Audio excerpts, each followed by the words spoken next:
Okay, well, welcome to another edition of Call of Cthulhu, and today we'll be playing Camp Sunny. Scene 1 is going to start in Jojo's apartment, where Nate, Phil, Rydell, and Allie are there. It's the afternoon, it's a Friday afternoon, and you are all waiting for Phil to show up, because Phil is the one who made the arrangements for you all for this weekend getaway. Oh dear. Camp Sunny. You can have teenage kid. You guys currently studying at York University. The drive will be all the way to the Screen Wetlands area, where Camp Sunny has lakeside accommodations. It's a rustic environment, but it's the off season and the pricing was right. And we're going to start with Rydell. Allie was very, very specific with you on your way to Jojo's. She wanted you to bring up the subject to find out, did Jojo finally get rid of Phil? I mean, that relationship was never really good for Jojo. And, you know, they were on again and off again. And, you know, Jojo promised Allie that this was it, that they were breaking up and she was going to move on. But Allie wasn't comfortable, you know, talking about it. So, you know, as you're waiting, she kind of nudges you and wanted you to kind of try to find a way to bring up the conversation while you're all there waiting. I mean, how do you suggest I do that? I mean, it's kind of weird, isn't it? I mean, I didn't even know they'd broken up. Well, I mean, just find out how the relationship's going. How's everything going with? Just ask her. So, how's, you know, Phil? How's everything going with Phil? Anything new lately? I can't ask because she's already told me so much. Yeah, but if they've broken up, is Phil definitely coming? Well, he's the one that organized it. We made these plans months ago. Yeah, but wouldn't that be a bit awkward? I bet he won't come. I bet he doesn't turn up. Well, if he doesn't turn up, then the trip is off. He's the one that made the reservations. He knows where to go. It's apparently out in the boondocks. I mean, you know, you gotta know where you're going and get the directions and have a map and everything. So, I mean, I certainly hope he's still coming. Otherwise, you know, we're gonna be stuck here all weekend. I gotta get out of here. I really need a break. I can't take it anymore. It's too much already with the studies and the professors and I need to get out of here. I mean, I really do. A weekend outside in nature. Even if he doesn't turn up, we can. I mean, we've still got the details. We can get him, right? I mean, I don't know. Anyway, I'll find out. I'll speak to Jojo. Yeah, sure. Hey, don't tell her I said to. No. Okay. And so that was a little bit of a prequel. It's now about 2:00, and Phil's about an hour late. And you guys have all packed the car with all of your things, and you're now just waiting for Phil to arrive. Classic Phil. So I'm gonna sidle up to Jojo as I have been instructed. Do you? Is Phil definitely on this weekend? Is he coming? I'd better hope so. But you know what he's like. He's a bit too much into his drinks at his parties at the moment, so who knows? It would be nice if he did turn up, you know, given that the rest of us are counting on him. Yeah, this wouldn't be the first time he's left me hanging.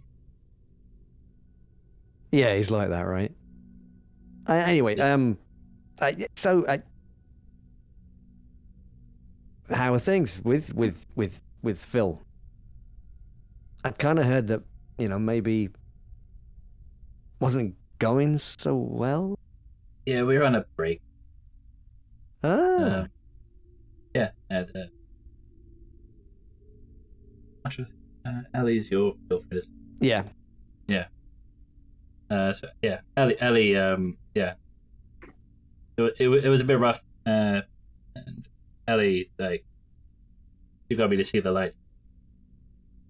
Oh, really? Yeah. Oh, well, and as you're having this conversation, Ellie says, "Yeah, you know what? You can do so much better. He's a distraction. I mean, you have your studies. I mean, you're really making the right decision here." Is Nate here? Nate is here. Yes. Never. I had some more to say, but now it's not the time. I see. Yeah, hey, did Phil say anything to you? Is he coming? Is he? I believe he did say he was coming, but well, you know how those jocks are. They're not really. Only when there's a game they're on time, but otherwise, they're part of the popular people, so they always are fashionably late. And as 3 o'clock rolls around, the doorbell to the apartment rings. And as Jojo goes to open the door, the very first thing she sees is, well, part of Phil. Because Phil is carrying 2 big 2-4s of beer. And the bag on top of it. Sorry, do British people know what 2-4s are? We're about to find out. Oh, okay, I mean, the start of that sentence was very ominous. So I'm glad every day's a school day. Yeah, 2-4s is a case of 24 beer. Ah, right, yeah, 2-4. Right, 2-4. Sorry. Big crates. All right. Yeah. So yes, I forgot about that. So 2 big cases, heavy, and he's got this box on top that you can clearly see what's in the box. It's one of these huge inflatable like rafts, the kind that you can put in a lake and get a couple of people on it and just float around or tie it off to a dock somewhere. And Jojo, as you look at all this stuff that he brought, you're thinking to yourself, well, where the hell is all this stuff going to go in the car? So the car that you're taking up there belongs to Jojo.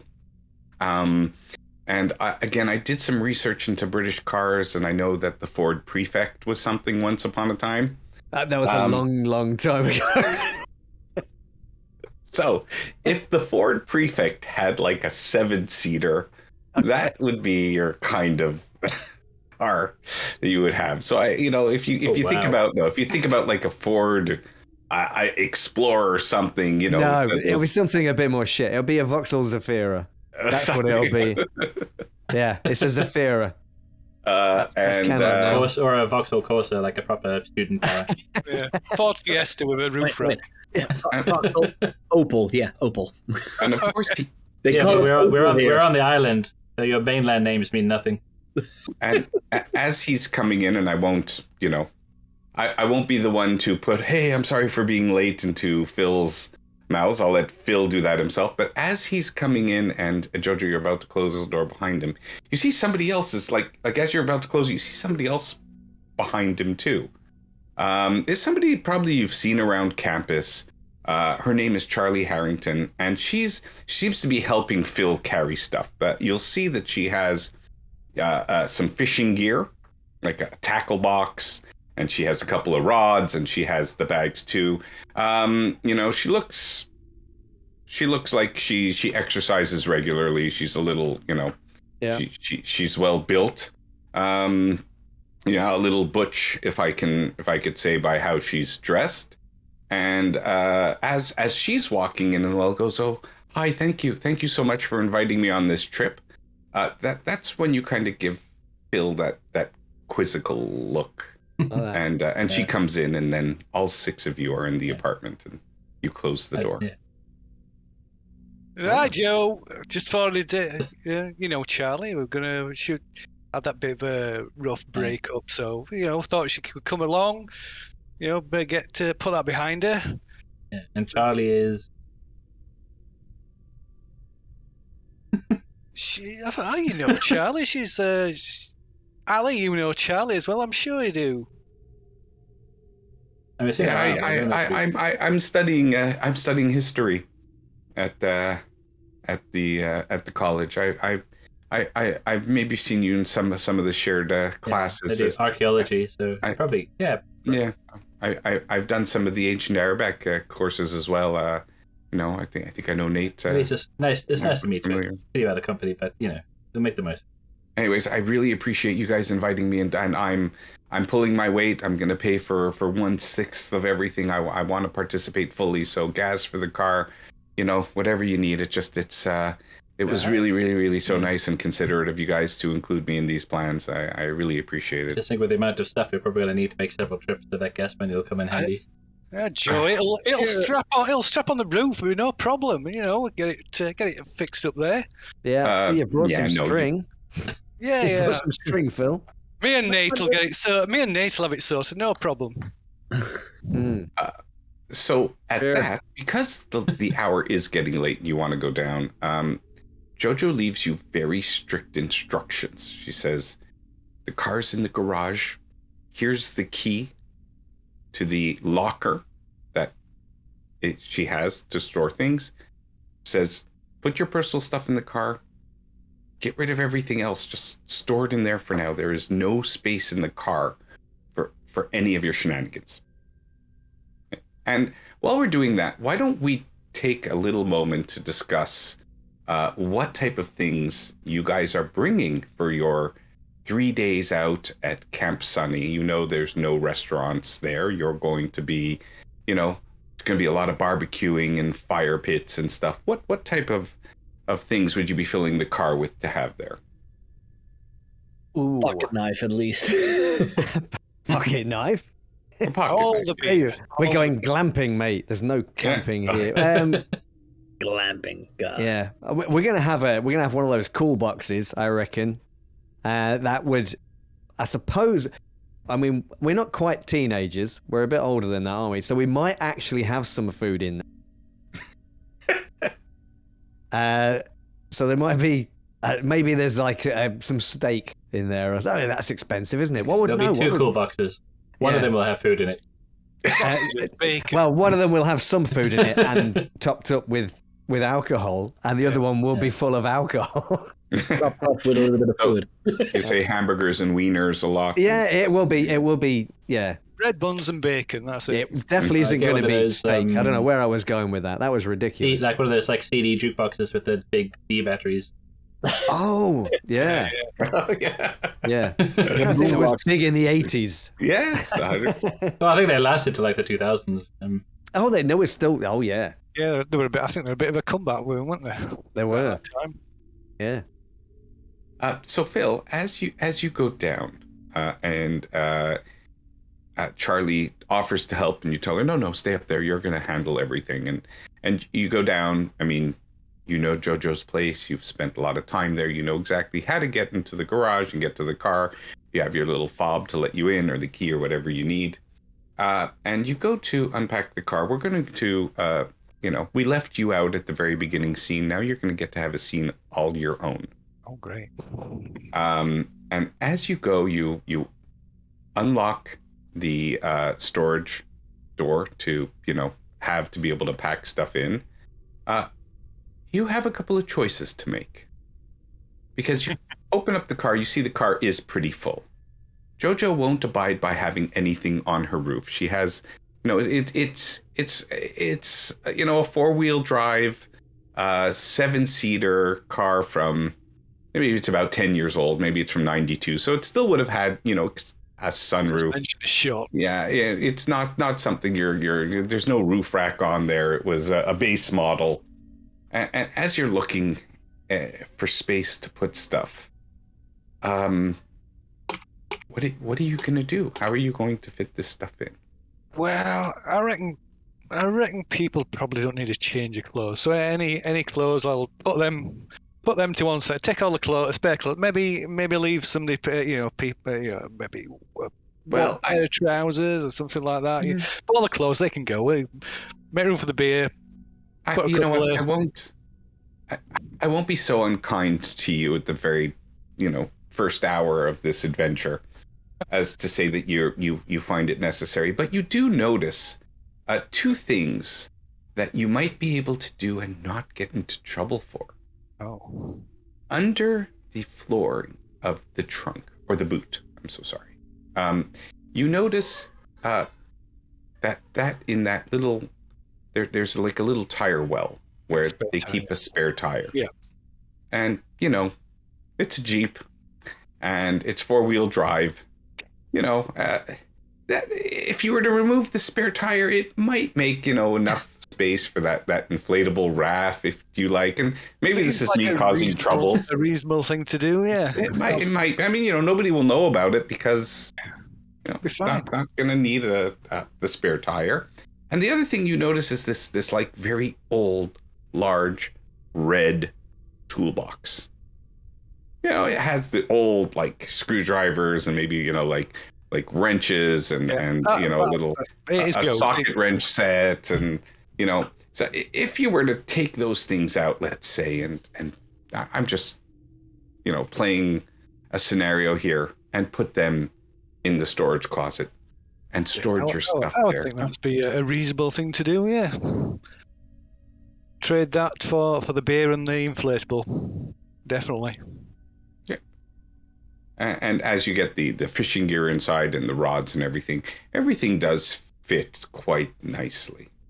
And it's all, it's pretty much, you go up, you say you found space for one of the cases of beer and not two, and, inflatable raft is hidden somewhere, it won't be really found. So, you think you did good. You have a plan.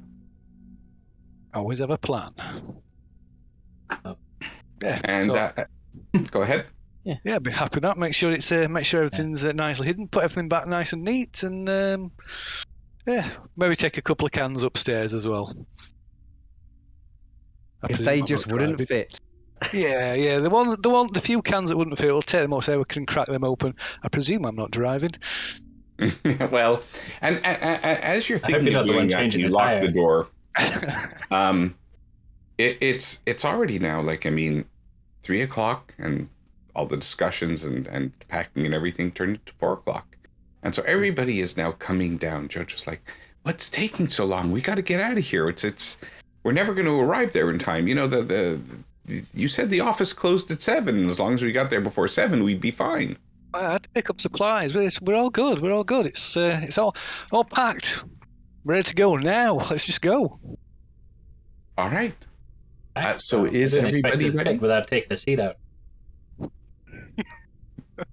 It's a Zafira, they just fold flat. So Cozy up in the back, sit on somebody's knee. There you go. I as think you Nate's all, offering. Rather not. I'll throw Nate a couple of cans. There you go, buddy. Thanks, mate. as you all pile into the car together to go, we are all going to make our first roll for the evening. But this roll is going to be a little bit different.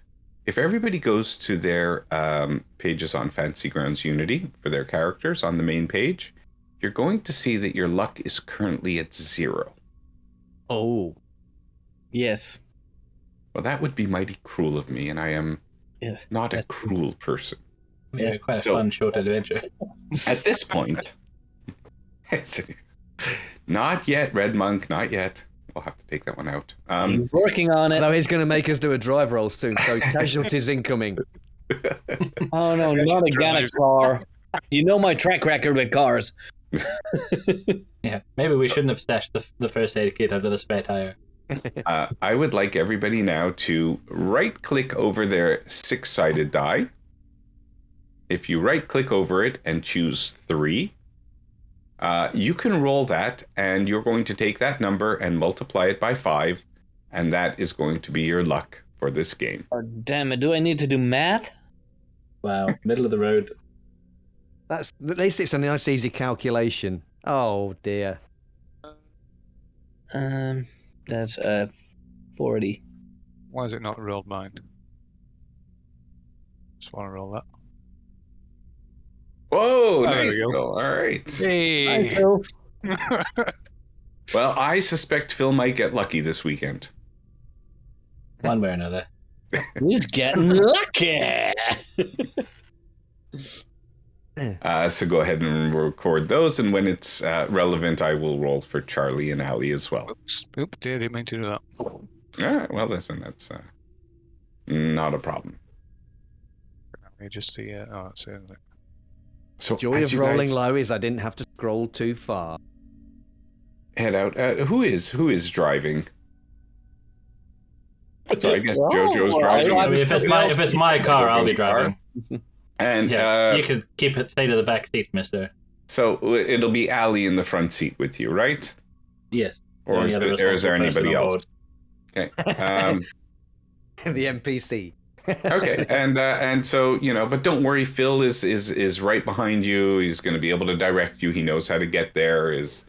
Apparently his uncle has vacationed there many years ago, and suggested that it was a good place, and the price was right. So he has some directions on how to go there. And as you're driving, of course, because this is just what Ali does all the time. And she goes, Jojo, that engine light is still on in the car. Didn't you get that checked out already? Why is the engine light still lit?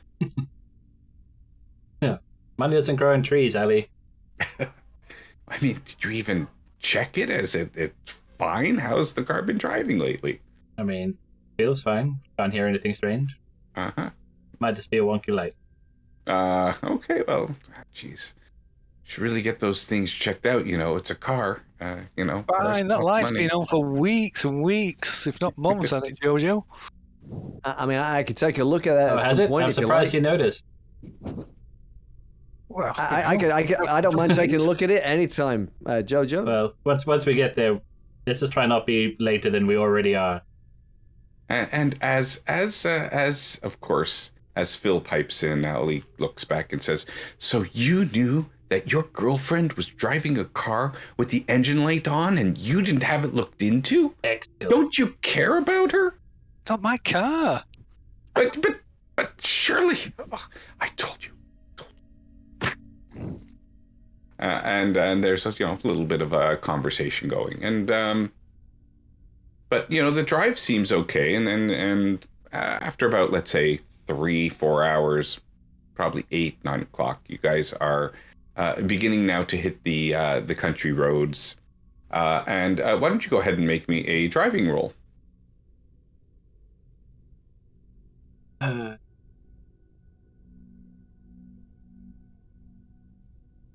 Oh, holy Nice. crap. Very Yeah. nice. That's my only high roll of the particular roll of this session. So That's still downhill from here. that is extremely good. So I'm just you glad have we didn't die on the way there. Yet.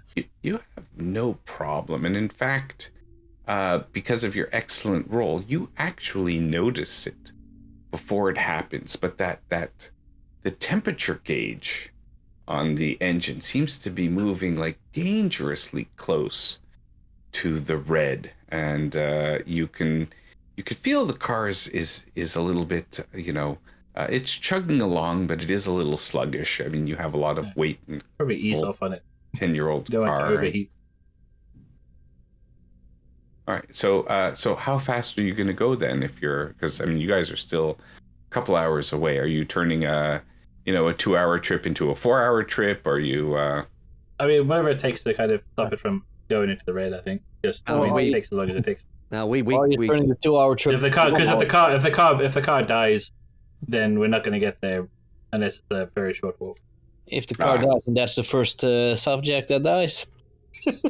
Of course. So we'll say that as you ease up and you see that it's going to a red, you do see a little smoke, coming out of the bonnet, right? A hood. Yeah. Bonnet, yeah. Yes, yeah, very good. You're not top You up do the notice it, radiator though. here, Joe. I think I know who's going to die first. Alright, I'll pull over. You have to have a look at it. You got AA cover or something, Jojo? No. Who has AA cover? That's a tween. Your dad. You know, it's always smart to have that. Yeah. No matter what. Ryan, not everyone can just call on Daddy to bail them out. I was just kidding. Sure. Do you want me to take a look? If you wouldn't mind. Let's go and, as the Americans would say, pop the hood. Uh-huh. You Just pop like the put hood. it, It sounds better than open the bonnet. more sassy you get, the more I'm just inclined to just put my foot down on the accelerator for 5 seconds. Open But the yeah, bonnet. we'll pop it.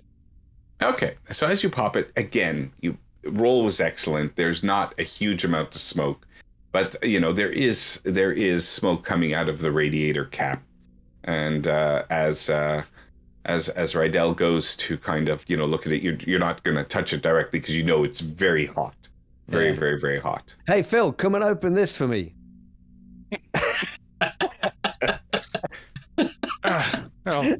Get out and go and have a look. I'm kind of handy with mechanical repair by the looks of it. So yeah, I'll go over and have a look. He's gonna try to refill the radiator with beer, isn't he? No. Hey, it's- I'll give you that idea, why Jim. not? He's already drank a load of beer. Why He's would got he waste plenty good of beer on fluid. that when he has water that he could use instead? Who drinks Yeah. water? No, I mean, the fact is he's drank enough beer. There's probably plenty of fluid that you can make use of. We can part with some of that. I'm sure that'll be fine for the radiator. Yeah. Well, yeah, if you throw in beer, then you do go to jail because alcohol abuse. So why don't you go ahead and make you have mechanics? I do. Yeah. All right, so go ahead and make a mechanical repair. I've lost it. There it is. Oh, just over. Yeah, I'll know spare what? that. It's fine. It's you're pretty confident. You know what's you know what to do, and you even make sure to use. Well, what are you using to open up the hood with? Oh, Sorry. I'll just use my top. Just take my top off and use that to open up take The off the radiator radiator cap. cap. Okay, so is there anybody outside with you while you do that? I believe that was outside. It's me. I'll do it at arm's length in case it. Alright, In case you know what, we'll say everybody is comes out. kind of out, Yeah. stretching their legs. You've been at there, and as as Phil does that, and he tears off part of his shirt to kind of make a rag that he can open it up with, and he's just in lounge clothes anyways. You could clearly see that he doesn't. He may have brought a couple of 2-4s and packed them in the car, but clearly his chest has a 6-pack because his muscles coming out there. He's just like, and maybe he did that on purpose to show off a bit. You'd see Charlie, Jojo. You would see Charlie kind of looking, watching him and noticing that he had, done that, and 58. Not bad. You can tell it's pretty empty there. There probably needs to be some pressed stone put inside, or some other radiator coolant. And you're very lucky. So would you like to make a luck roll? Why not? Why not, indeed. Not that lucky though. So Jojo says that Phil, it's not a problem. In that red toolbox that I stashed in the back, I have a liter of pressed stone. Just get that. What? What toolbox? There was no toolbox in the boot. No, it's definitely there. No. Put it there myself. Well, why don't you Well- go ahead and make an idea roll there, Phil? Maybe the same toolbox he moved out of the way previously. Okay, well, you have very good intelligence. So of course, you see there, in the bags of food there are there are bottles of water. So there's a big 2-liter bottle of water. So We're not going to need that, are we? you don't necessarily have to tell Jojo that Or you since we are in can put in Britain, we pressed say stone. bottle water. Yeah, we're fine. Just, Water. we're used to this water. We can always get something out of the lake, boil it up, it'll be fine. And there's definitely no toolbox in here. I don't know what you're thinking, Joe. You must take it out. You've not got me around to jog your memory anymore, so... What kind of tool do you need? Maybe I have it on my pocket knife. Speaking of tools, why don't you just go fill it up and stop pretending like you can't see my toolbox? Unless you've done something else that's going to be something we're going to regret in the near future. So yeah, I'll just use a bottle of water to refill the radiator then. Okay, and again, with your mechanic, I mean, it's not a difficult thing to do. You put the cap back on, and Jojo, when you go back to the car, you can see that the engine temperature has gone down. But as you continue driving, you notice that it does keep moving up. So your idea to kind of go slower is one that resolves the issue. You don't need to make a roll for it or anything. You're just moving along slower. You're taking your time. You're watching the temperature and making sure that you get there safely. And I'm gonna say towards 10:45 at night. Phil says, "Okay, it's just one there. You see the sign, and kind of an old sign, obscure sign that says Camp Sunny, and it points you to the left, where you're coming from now. And go ahead and make me one more driving roll, please."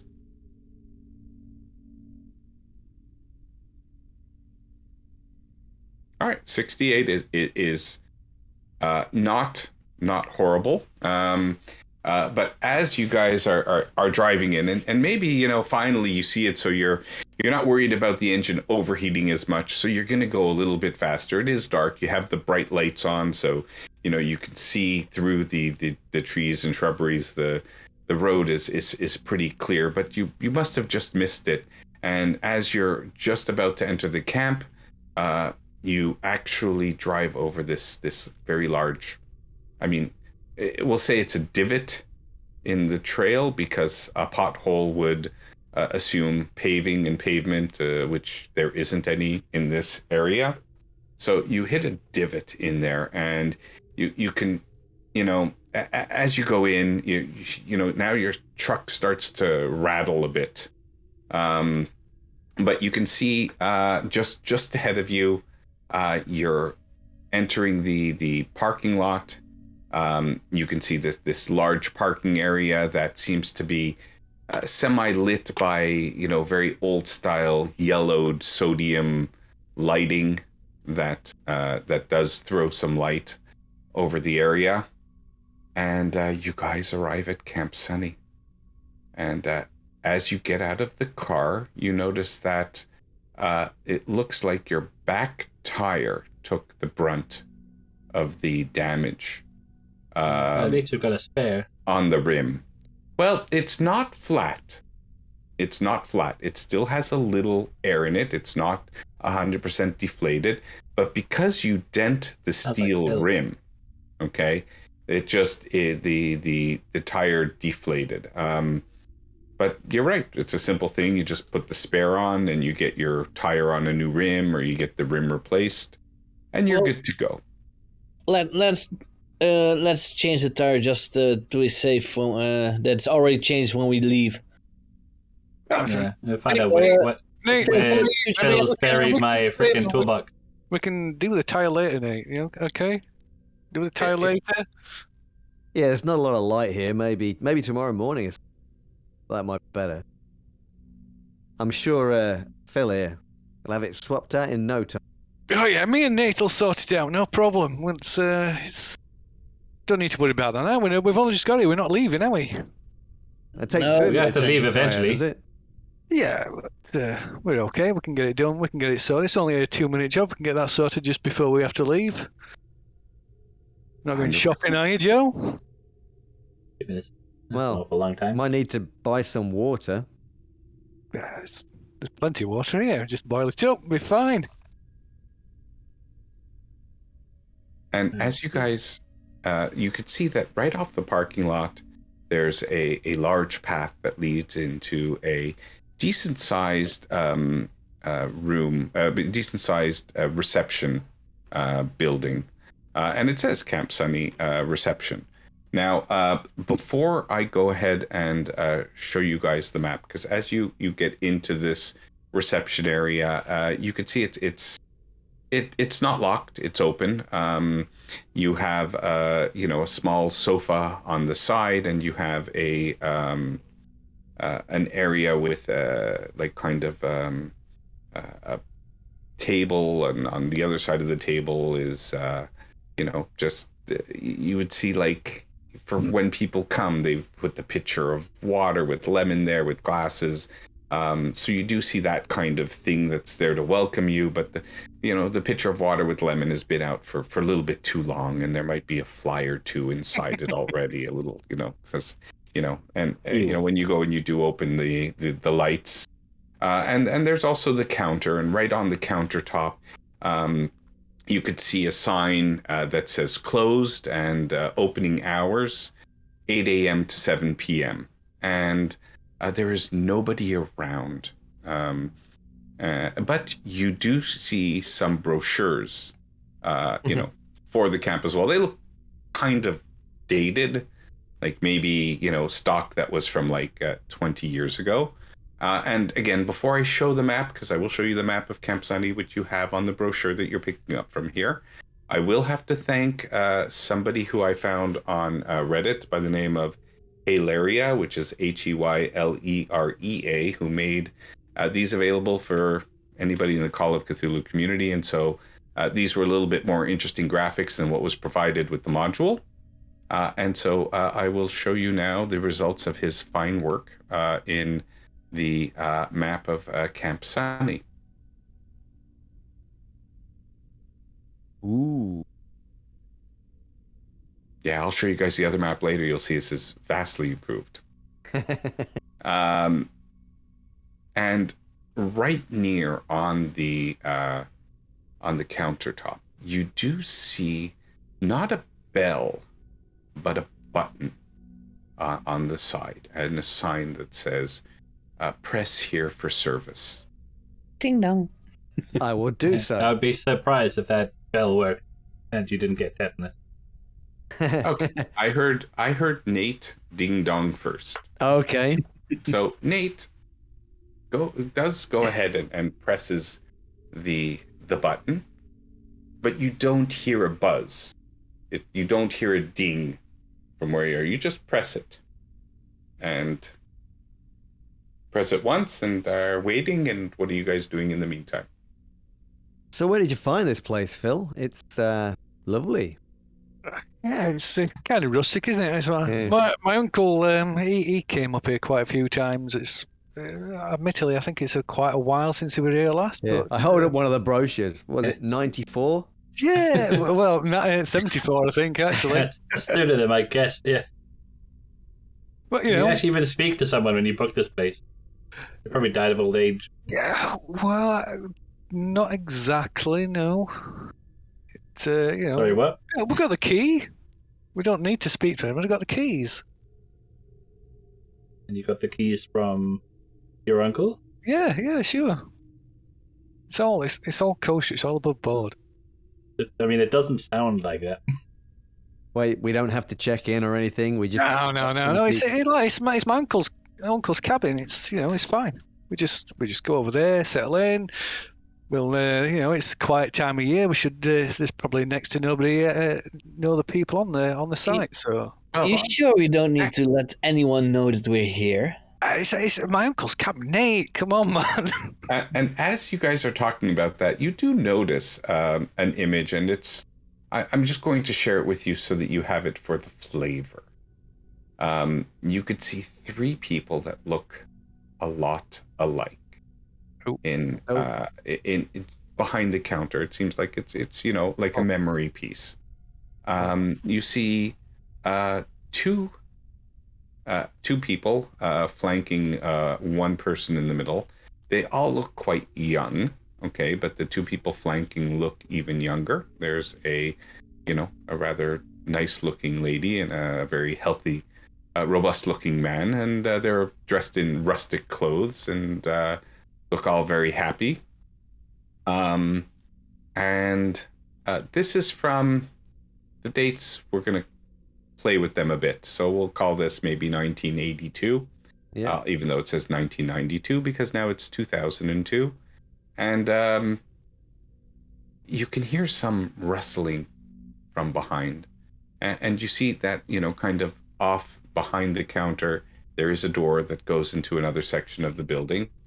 And as you hear the rustling, you see a light kind of come out from underneath the door stop. And the door opens. And you see the girl, it looks like a girl very similar to in the photo, comes out. And she's a little tired, but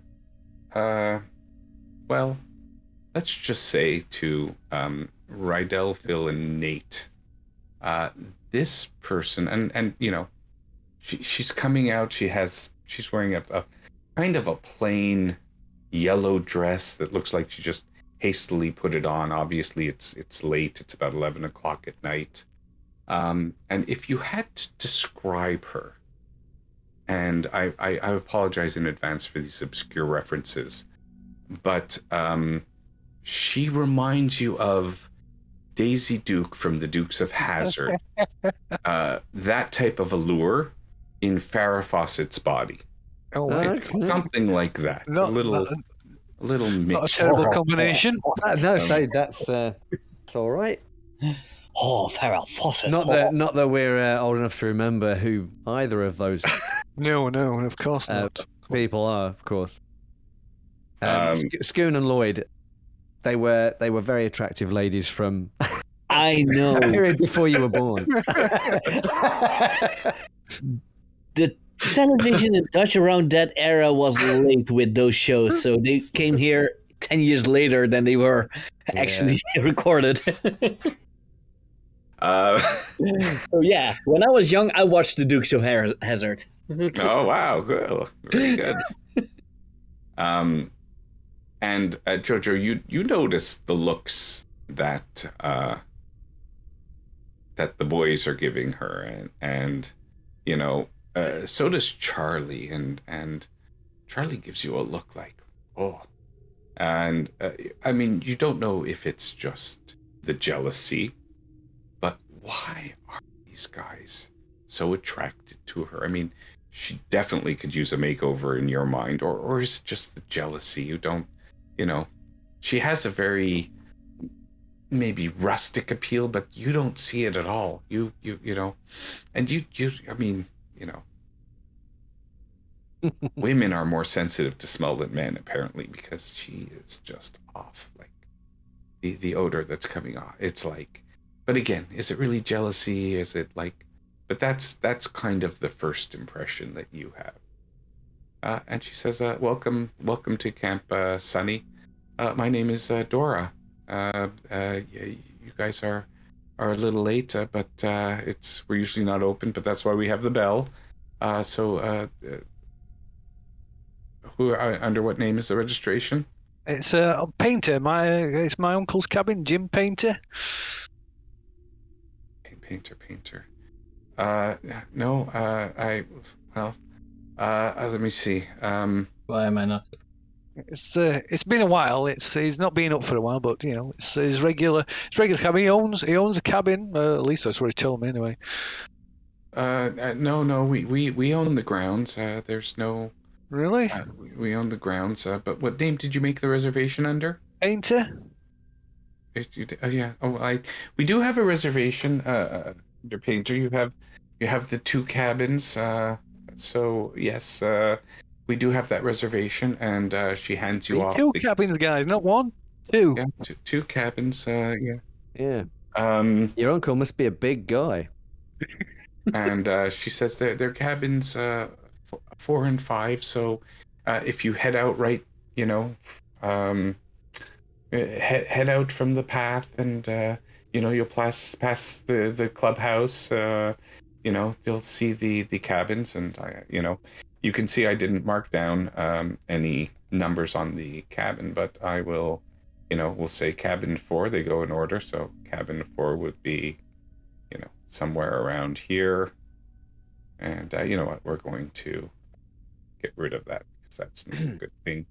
We'll just put a couple of arrows. So here's cabin 4, and here's cabin 5, right across from it. Okay. And so these are the two cabins Nearest that you the club have room. right off the clubhouse. And she wishes you a welcome stay. She says the office will be open at 8 in the morning if you need anything. Enjoy your stay, and thank you for visiting Camp Sunny. I'm sorry the hours aren't extended. It is the off season, And you noticed in the car park there was another couple of cars there, not many cars, but you did notice that there were a few others in there. And so what do you guys do now? Gonna ask her if there's anybody staying in the cabins, in the same block of cabins that we are. Yes, we do. We have a lovely family, and we have some vacationers as well that are here. We're not packed, but there are some other people as well. Are they in the cabins next door to us or further away? We wouldn't want to disturb anybody. Well, then don't disturb anybody. And she kind of gives you this kind of wink, and she notices your ripped shirt. I'm sure you couldn't disturb anybody. She's a little bit more awake now and looking around. And I just mutter under my breath, "Oh." Well, I try my best. We'll keep things under control. And what's your name? Sorry. My name is Dora. We'll keep things under wraps, Dora. You don't worry about it. Yeah, thank you so much. That's great. Dora, are we allowed to maybe drive the car towards the cabins just to load off? The trails are walking trails only. You couldn't get your car over to the trail. But she says, "Did you need somebody to help you with your bags?" And she's looking at you. She goes, "Nate, I'd be happy to." And she'll go out and go towards the car, and she'll show you to the rooms and help you bring your bags. And as she does, let's see what she notices.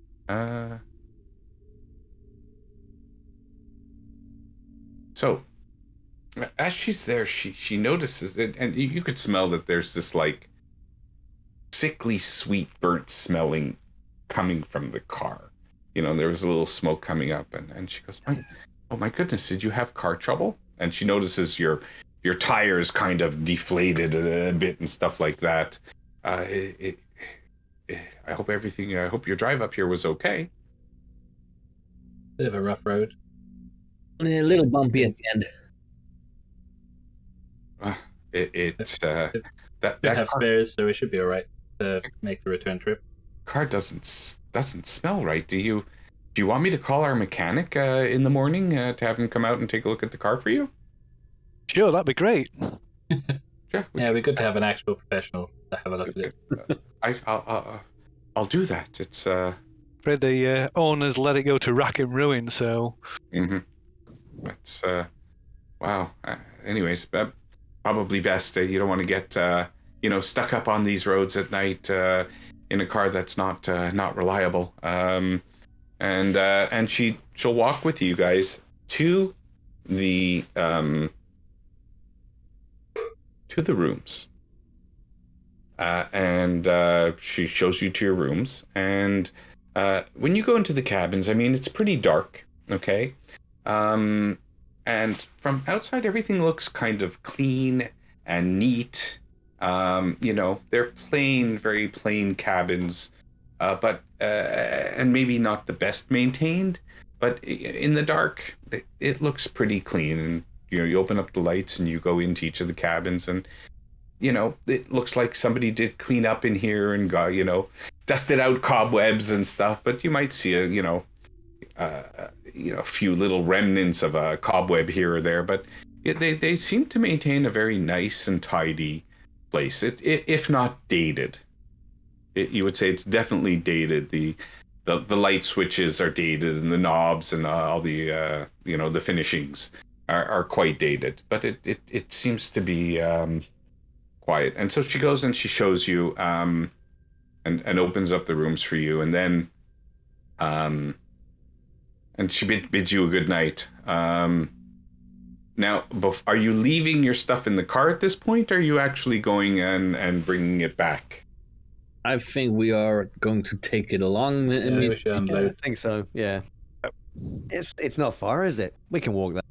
That's not far. Yeah. So, as you do, and you take your bags, and again, as she was talking to you, maybe it wasn't as noticeable, but you have your bags, and you're kind of, with the beer, and whatever you're taking, and maybe, well, how many cases of beer are you bringing in? Are you just emptying the car now? Yeah, bring everything. Okay, Yeah, so it'd be good to see what the state of the toolbox. Yeah. Buried and all this junk. And the spare tire. yeah, I mean, Yeah. if you even notice that at this point, because what's kind of attracts your attention is light from outside the club room. It's about 11:15, 11:20, and you do notice that there's light outside the club room, and it looks like and sounds like there's a little bit of a party going on in there. But you still have all of your things, and as you kind of go into the cabins and bring your things, you're maybe not being as quiet as you could, and you do see a light go on in one of the other cabins, and you hear this very gruff voice saying, "God damn it, who's making all that racket? Look at the time, it's Edna, who, I can't get any sleep, it's crazy." And you can kind of, you could hear somebody like kind of this man you could see comes out of one of the cabins close by, and he's like looking at all of you and just glaring, and he's like, "Shh." And Sorry, neighbor. Sorry. he slams the door. Arrived. "I have children sleeping here. Yeah, Trying sorry. to. God, that's I mean, they're vacation. definitely awake now. Oh, God. We'll try to be more quiet. Just see that you do. God, Edna, this place keeps getting worse year after year after year. And you hear him close the door, clank. Okay.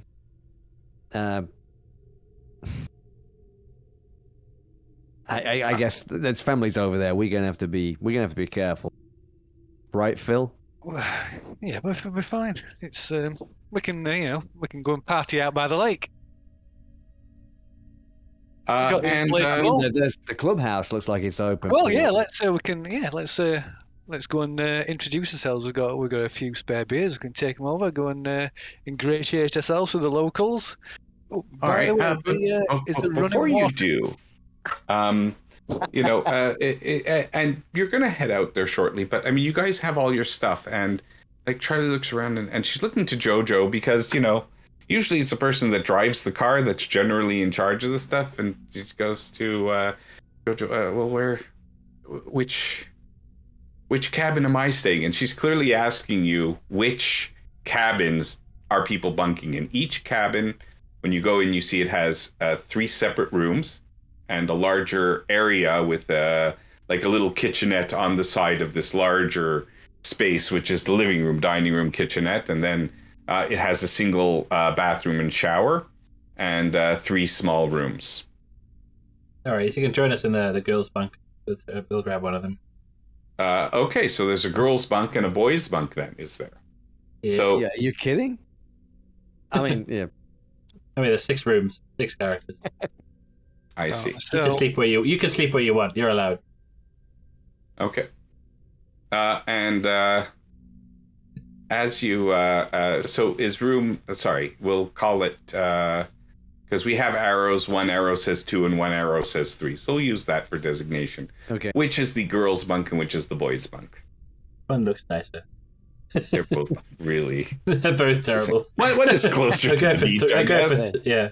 They're both old. I'll go 2 for is 3. closer to the beach. Okay, so then sorry, that's the girls closer to the beach. Yeah, no, number No. 3, the one that's further away. Oh, 3. Okay, No, that's the fine. lugheads will be woken up every 5 minutes as they try to like pump their way through to the beach, Excellent. trying to impress each other. Okay, so as you guys store your stuff and claim your bunks, it's more towards midnight, and you can head off towards the club room, and everybody can make me spot hidden rolls as you go in. Why not? Spot hidden. Where are you? Oh, Holy cow! 100. Oh wow. Oh, I got Take my Hard out of the success. tree branch. All right. So I see.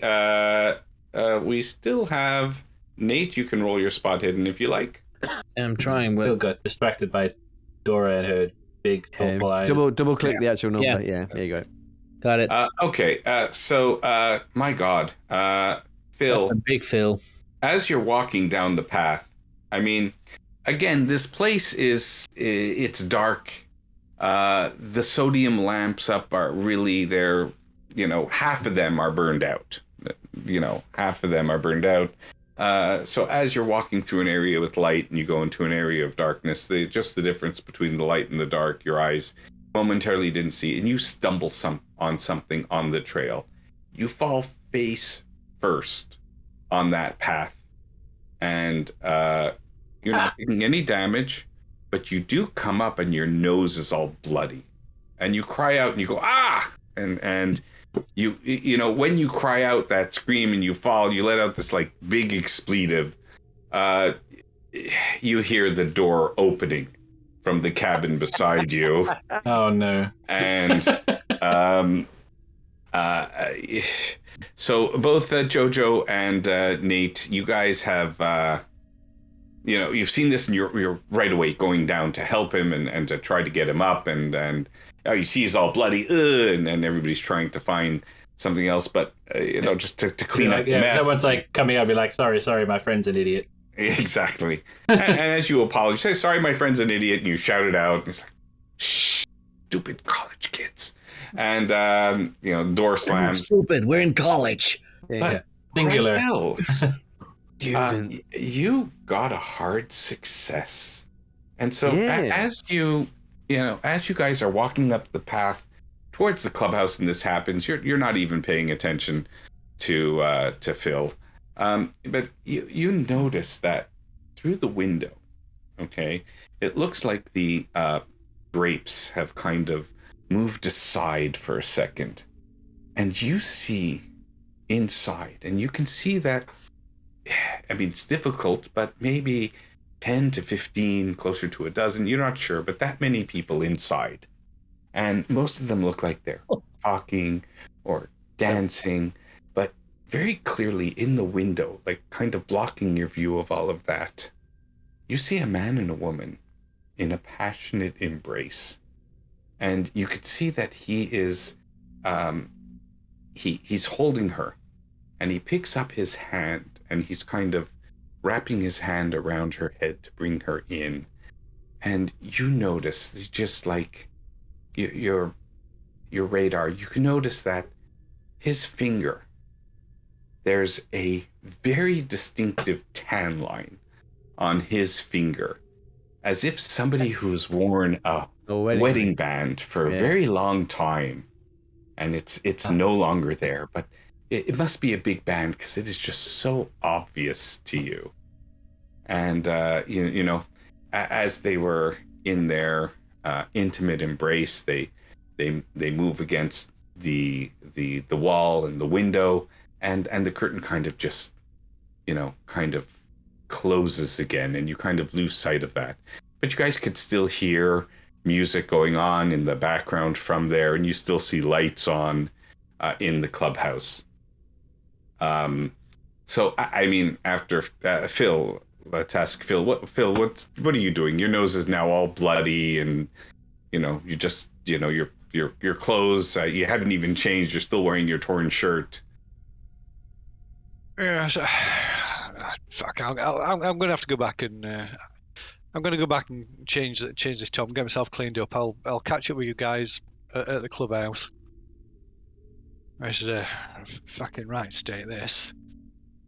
And as you're moving out, you can actually see a man kind of coming up from the walkway, and he's walking towards you guys, and in the light you can kind of see the sodium lights a bit, and he looks a lot like the guy in the photo. Okay, so The older you guy met or the younger one? Dora before, and now you see the man there, and his demeanor is kind of, like he also just woke up, and but he's heading towards you, and let's just say for Jojo, and you notice Charlie, and I'm gonna say Rydell, you had such a good spot hidden roll that you notice Ali too, as they look at this man. You could see like kind of their, I mean, drooling would be strong, but you could see that there's quite some interest in this guy that seems to be coming forward, and so Jojo, to you, he looks like, a very hearty, very very healthy, very attractive man in a kind of a burly kind of way. You would probably describe him as a young Grizzly Adams without the facial hair. A very young guy, very, like reference at all. probably has a bear somewhere in the back as this pet that he's befriended because of his macho manliness and ability to conquer the elements and take control over them. Yeah. You also know it's slim pickings when one of your criteria is healthy. Quite healthy and attractive, a good specimen.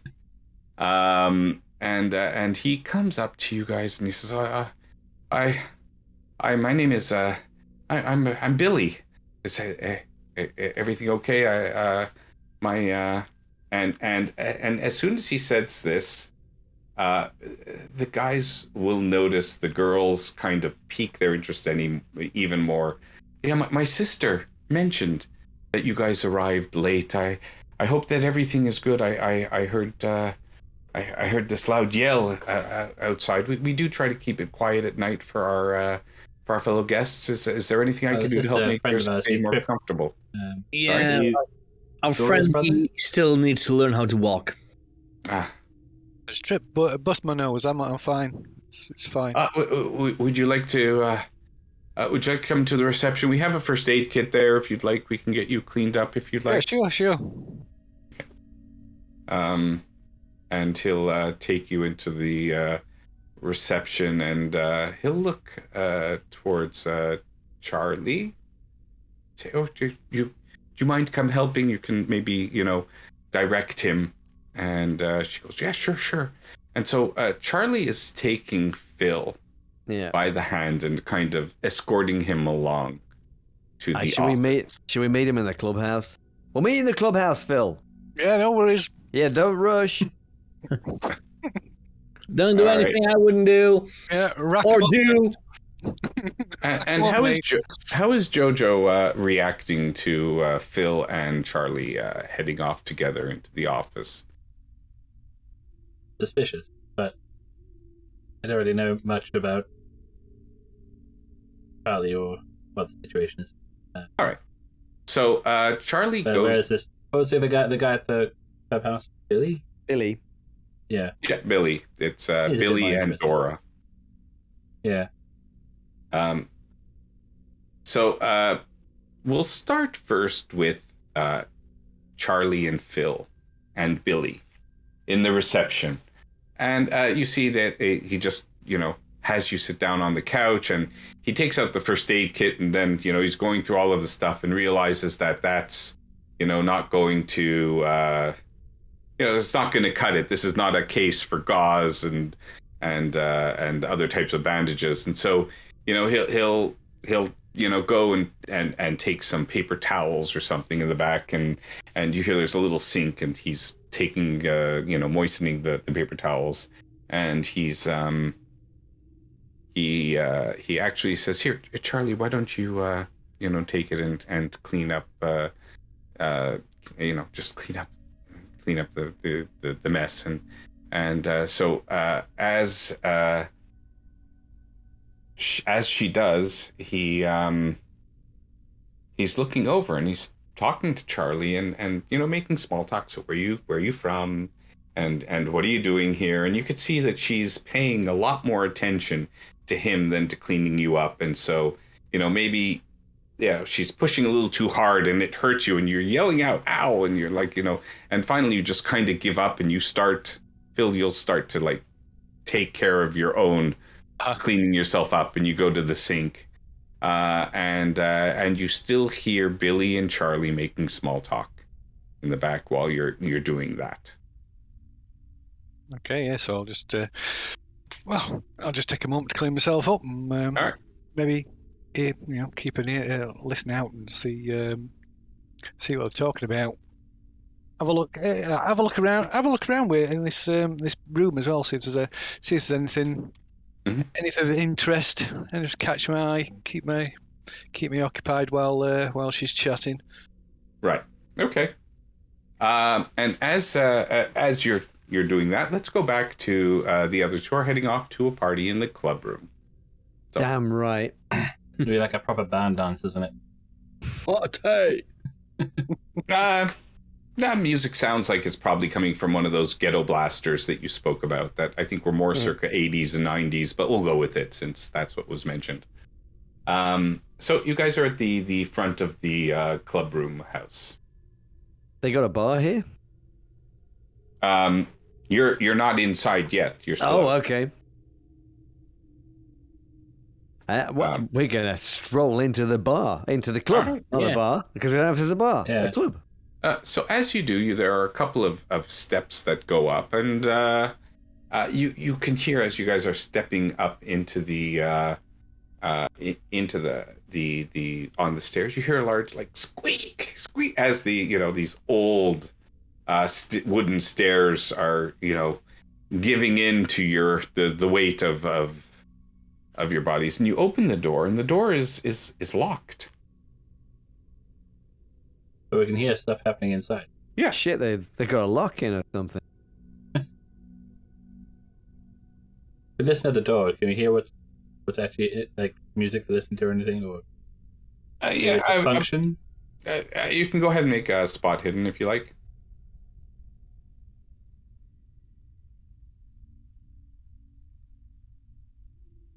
Nope. All right. Well, I mean, with that, you notice that it's not. The door is locked, but it's like it's a simple key lock on the handle.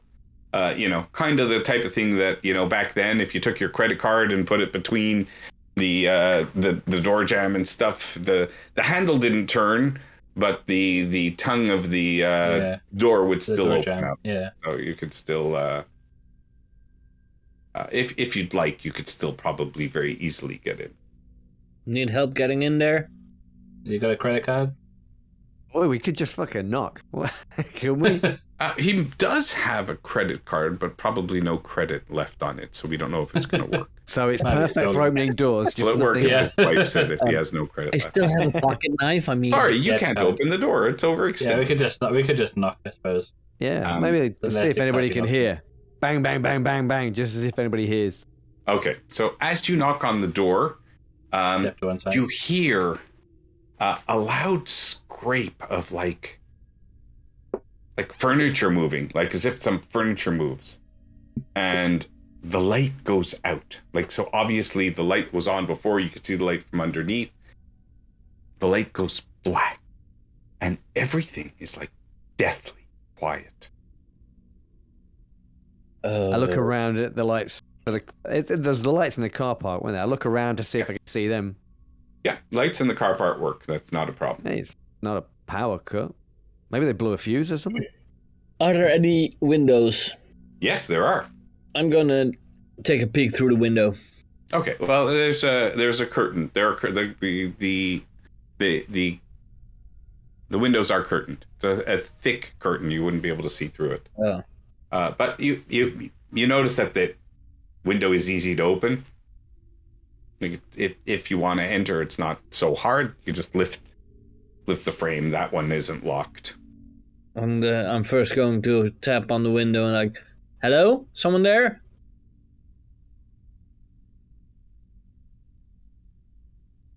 We heard you inside. This is really weird. Maybe we should just go back to our cabin. This is weird. I mean, Phil, he'll know we've gone back to the cabin, right? He sees this place. He'll know we've gone back to the cabin, won't he? I'll go check on Phil at least. So. I mean, there's beers back at the cabin, right? Yeah. Sure. Cool. So yeah, all right. We'll meet you back there. Cool. You coming? And I say that to Ali, Jojo. Yeah, why not? Say we have much luck here. No. All right. So you guys get back into your cabin. You could check up on Phil as well. So Phil and Charlie will also head back to the cabins. And as you go down to the first night of sleeping in a vacation area that's pretty peaceful and quiet, in a long time, after many hours of hard study and staying up late and maybe even sometimes partying, you guys are just enjoying the nice tranquility of the peace and quiet of this location. And at this point, we are going to stop for a break.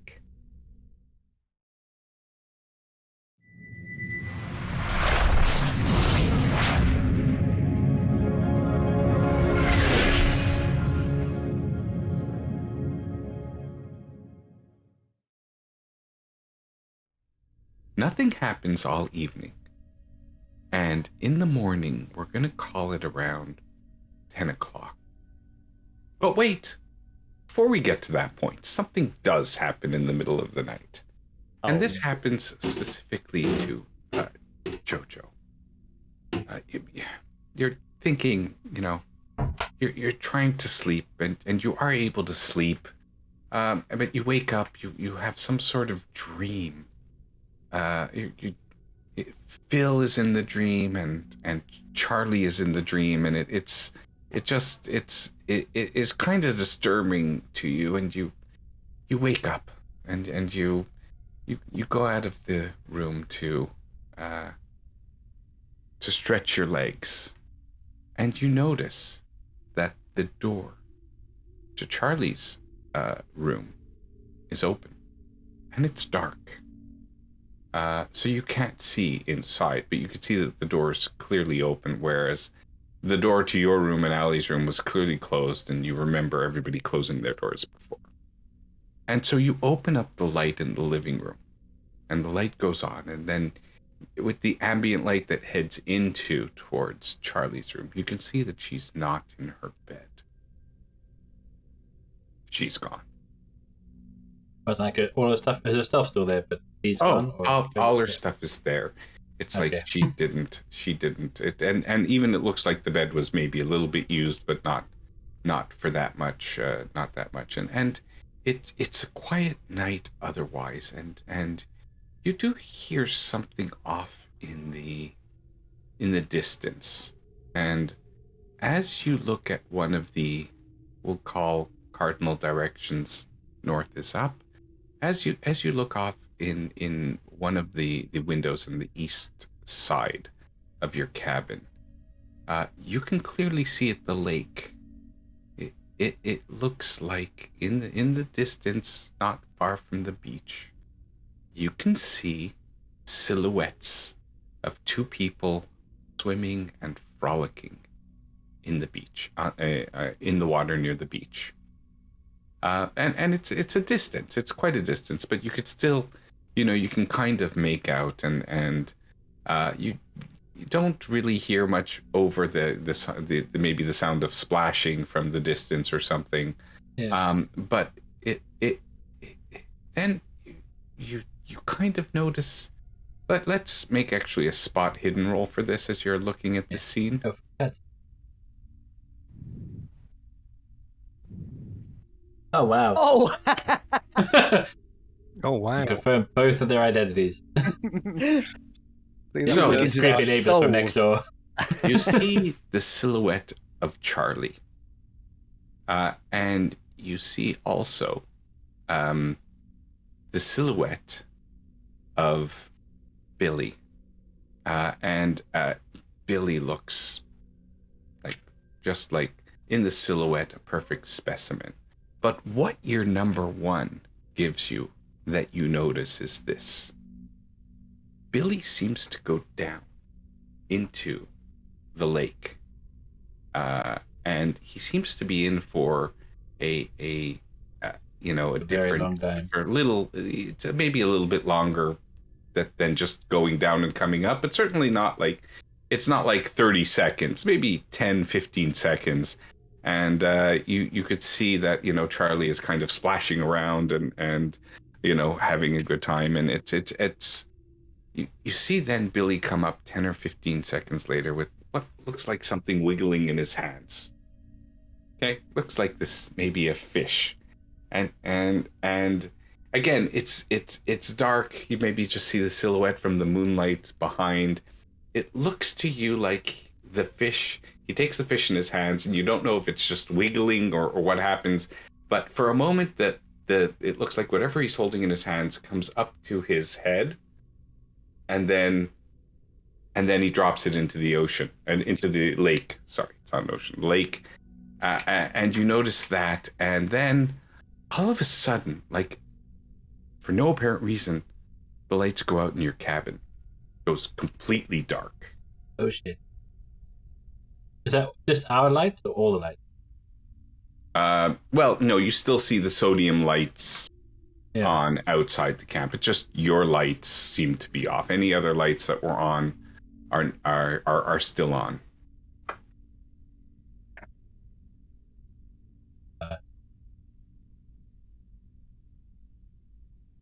Check the doors locked. Well, if The it probably door's isn't if not she's gone locked. out, but let's make sure that You it's can like lock the secure. door. Yeah.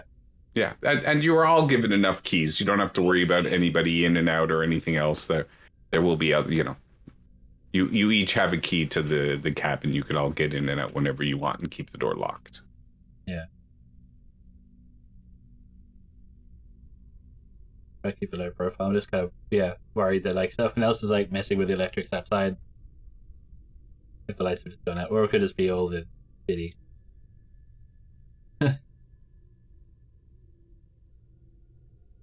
Whenever that's worth waking Ali over on, he just like, well, it could be nothing. I don't know. So is this going to be a tomorrow problem, and you're just tired enough to go back to sleep? I don't really know of a problem. I just like it's a weird thing, but then given their place is so run down, it could just be an electrical fault. So I might try, just sort of Yeah, and when you go back into your room, you do have check an the doors individual and light, windows and everything. and you try to like flick the light on and off, and it doesn't go on in your cabin at all. But yes, all the doors are locked now, and all the windows are secured. The women, at least 2 out of the 3, are safe in that cabin, from what you know. I mean, maybe Charlie is with Allie. You don't know. I mean, you got the impression that it could be something that's possible. You might be in Allie's bed. I mean, she's out by the water. Yeah, you rolled the It's one. You're Bryn. pretty sure you're pretty sure she's there now.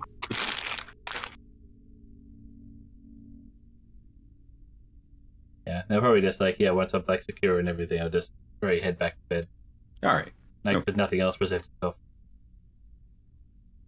So I'm gonna say that at we'll say 10:30 in the morning, and if anybody wants to be up before then, that's 100% of the time. But whoever is not up by 10:30 is clearly woken up by the sounds of a large thwack, thwack, as if like, I mean, you're here, you're thinking maybe somebody is taking an axe and going at a tree and chopping a tree. That's the only thing that you can associate this noise with now. But it does clearly wake you up. And so whoever is not up at 10:30 is up. And you know, otherwise you've had a refreshing sleep. It's always nice. You know, these aren't well insulated, well heated cabins. So the fresh air did you guys very good, and you slept and, you know, haven't lost any hit points or sanity. So there's nothing to heal up from that, but you did get a very good restful night's sleep. Probably the first one that you've had in a very long time. Right. I think Rydell's going to be up making coffee for himself. All right. Probably before 30. I will say that Jojo, you notice like when that you hear that thwack thwack thwack, you see Charlie's door open and she comes out and she goes, "Oh, what's that? What's that god awful noise? What time is it?" I don't know. Maybe someone just trying to like, who knows? Maybe they're making some firewood. Oh. You have fun last night.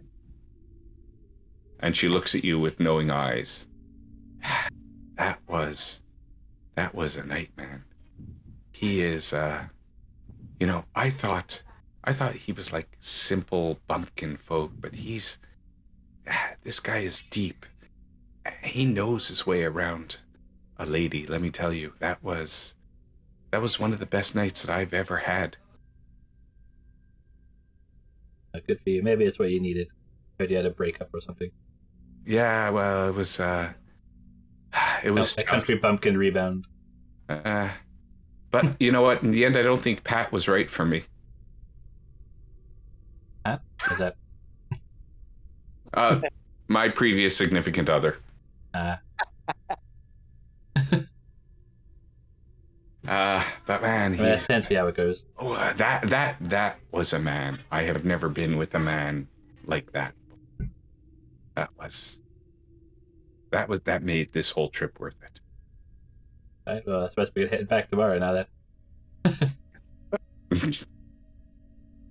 You know, if you Let's were go hit up some coffee. If you and Phil aren't a thing anymore, this guy is, you know, worth socializing with for a bit. I'll keep that in mind. I'm not quite that easy. No, you know, like, you gotta feel the bad for the guy. He's here secluded and, you know, doesn't see a lot. He works here all year. You know, certainly nobody nobody to move up and have this type of life for. We're gonna finish university and stuff, but that was just after all the tension and stresses of school and studying and the headache of Pat. This was anyways, what's up for today? What are you guys doing today? I feel like I need to get some coffee in me to get my brain going. All right. Okay. You can rustle something up. I don't know. Do these have like their own kitchen yet? Or I'm gonna say you smell coffee coming out of the boys' cabin. It's you know, you can hear them rustling as well. Let's save ourselves some effort. All right. The least I could do is make us a morning cup. And as you open up the door to get out, and Allie's going to join you as well, as will Charlie, outside you notice there's this pitter-patter of feet that you can hear. Pitter-patter, patter-patter, patter. And when you go out, you see that there's like 12 to 24 ducks just kind of all picking around, looking all around outside the cabin doors, and they look up to you expectingly, and they're like all seem to be like you know, excited, and they're pattering around. There are so many of them. They're just like kind of, they don't seem to be afraid. Like as you walk, they'll kind of move out of the way a bit, but still like kind of all looking up at you. What do you think they want? I think you're not supposed to feed them bread, but like I have no idea. We've got probably like bread and Doritos. I think Phil's like diet. Yeah, probably just bread by now, to be fair. Beer and bacon. The last time we wanted is duck. An unusual number of ducks with a taste for meat. And as you as you knock on the cabin, the guy's cabin, they open the door for you. You go in. You notice that the lights are also off in the cabin. You can see that the gas stove is on, and they're heating up water for coffee. But nobody bothered to turn on the lights in that cabin. And I mean, there's clearly enough light coming in from the windows. The shades The electric's open. gone too. No, Phil just told us not to put the lights on. You know what? What a diva. Just for Give the me some sake, coffee. Let's get some coffee going. and you guys don't even need to roll for this. So when you're opening up the lights, you can see, and this is really, I crafted this for my British friends. You see, like, just at the entrance on the wall near the door, there's a meter with a place to put a token in. Oh, Ooh, that's a. you got 50. You got 50p for the meter. 50p. We're out. And you see a little sign like next to it, and it says tokens available at reception. And they put 50 pence because they're not even for it's a special token that would go in there. Yeah. And so you can makes sort sense. that out. You guys can get some tokens from the reception Yeah. in the morning. And I'll It head would be out nice and- to know about that ahead of time. well, you did come home. Like, you did get there at 11:30. It's that, kind of It's baby. gonna go on the TripAdvisor. Did that already exist in 2002? I don't know. Outside my research area. Yes, book.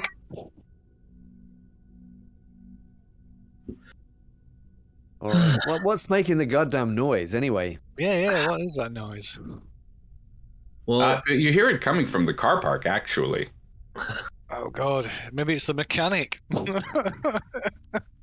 TripAdvisor was 2000, so we would That- have TripAdvisor. We wouldn't have Facebook. I think it was And- 2008. I think.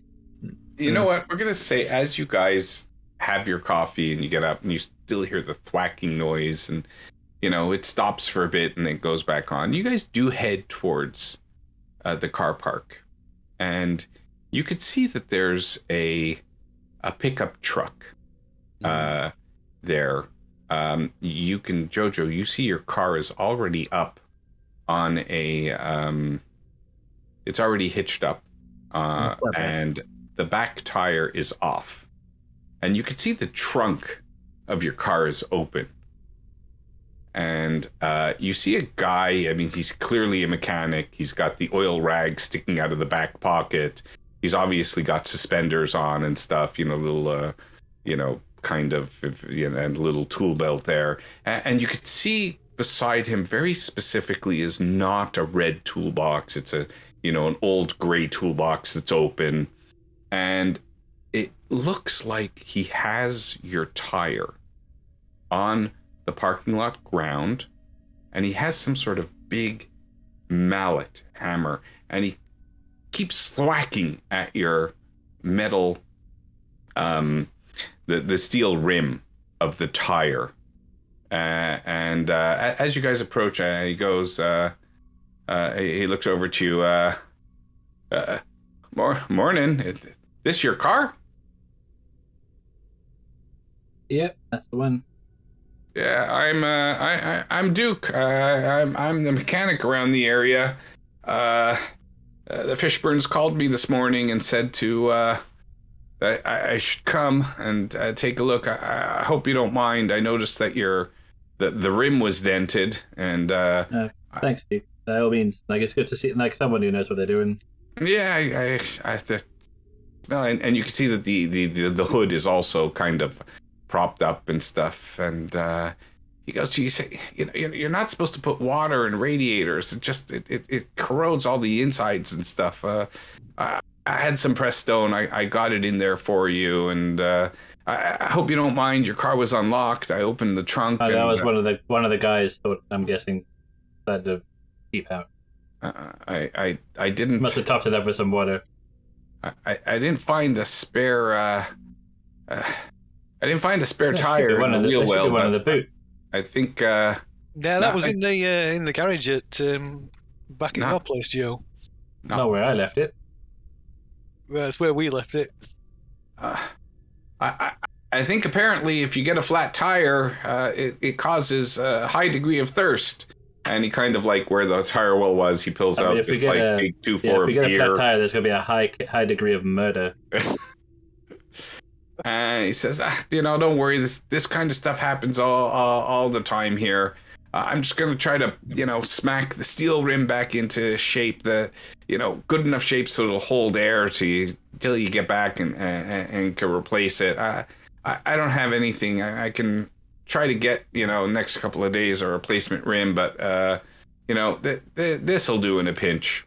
And Thanks, it's appreciated. Sorted out. Problem solved. No, you're still very much here.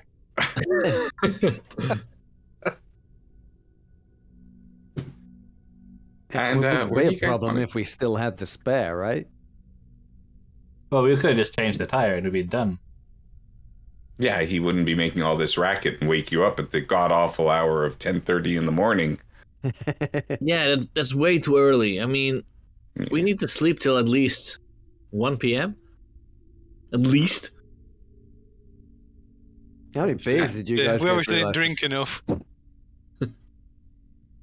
And so what are the plans for today? What are you guys doing on your first day's vacation? It's already 11:30. You're going to... I mean, I mean, don't have a beer in our hands. What's the problem?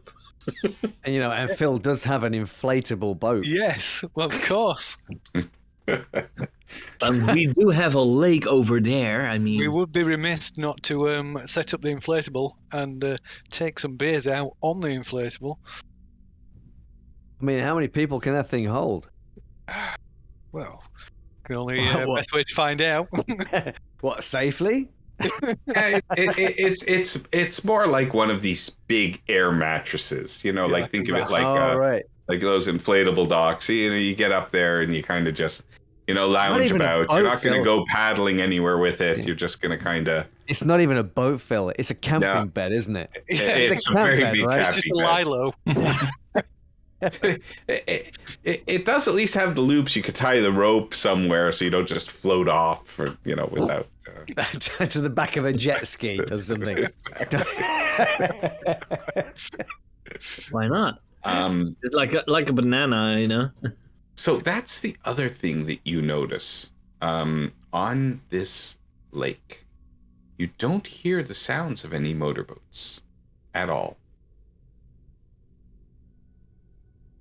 And you mentioned hearing that it was some sort of preserve, so possibly they just don't allow motorized engines on this lake. Yeah. Well, I'm thinking back the to design seems to be Charlie's. quite rustic, so maybe.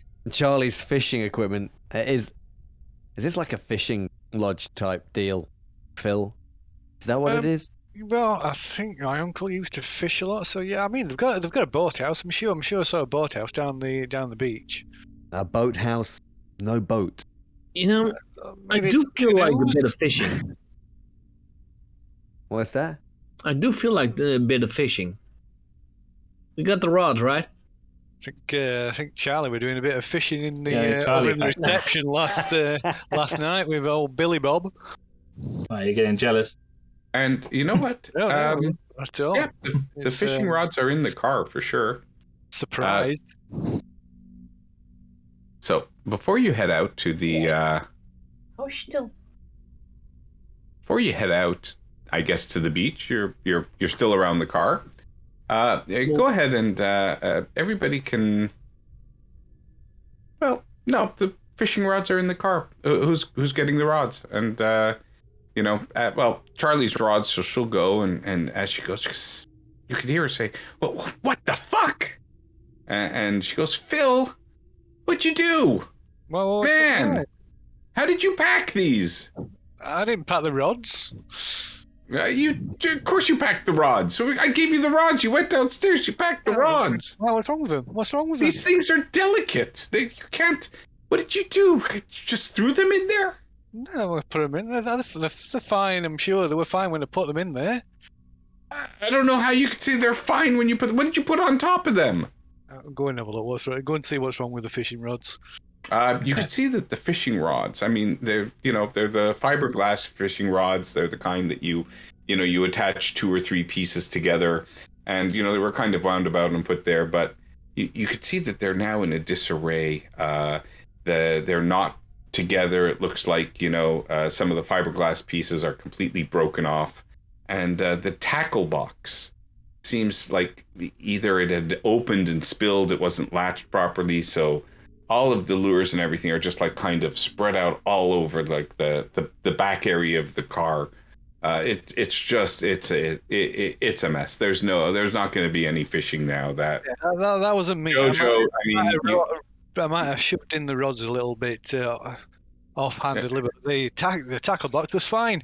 Have you those hooks?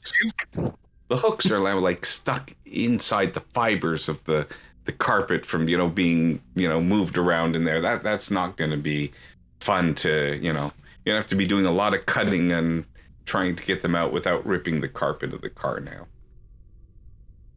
Do you know anything about this, Duke? You didn't upend this tackle box, did you, while we were searching for the spare?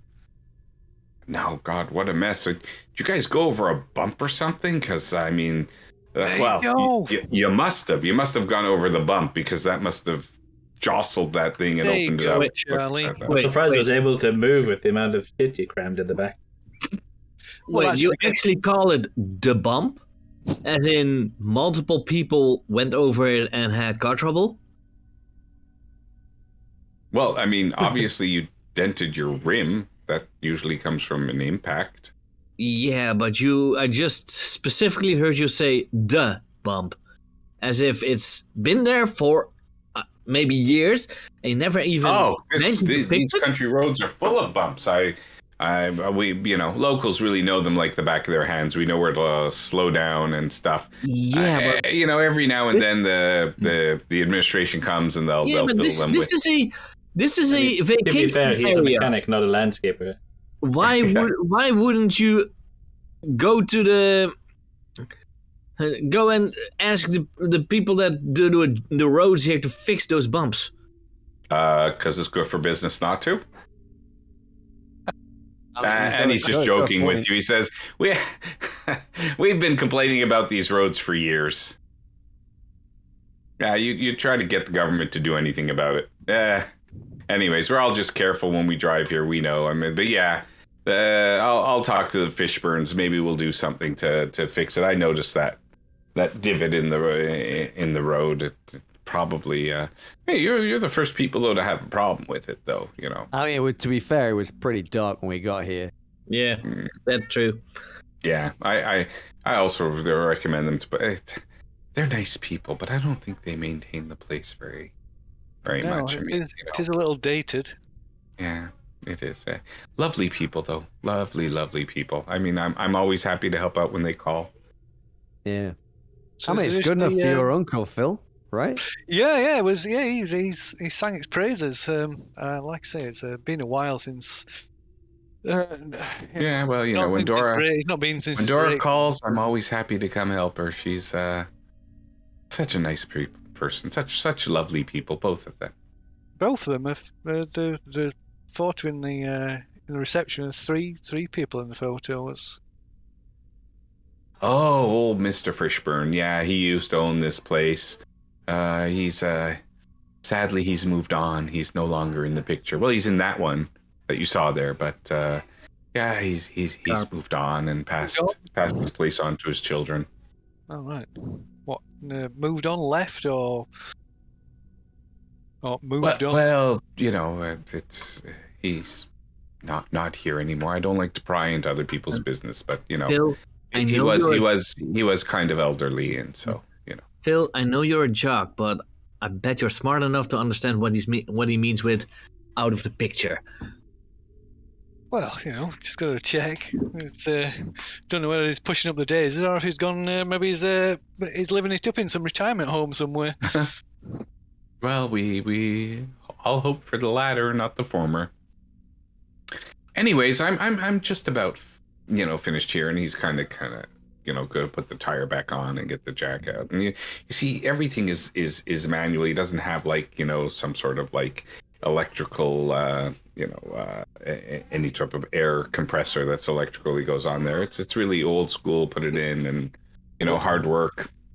He gets it down and closes the trunk and says, "Well, I'll just see if Dora needs anything else before heading out, and drive safely."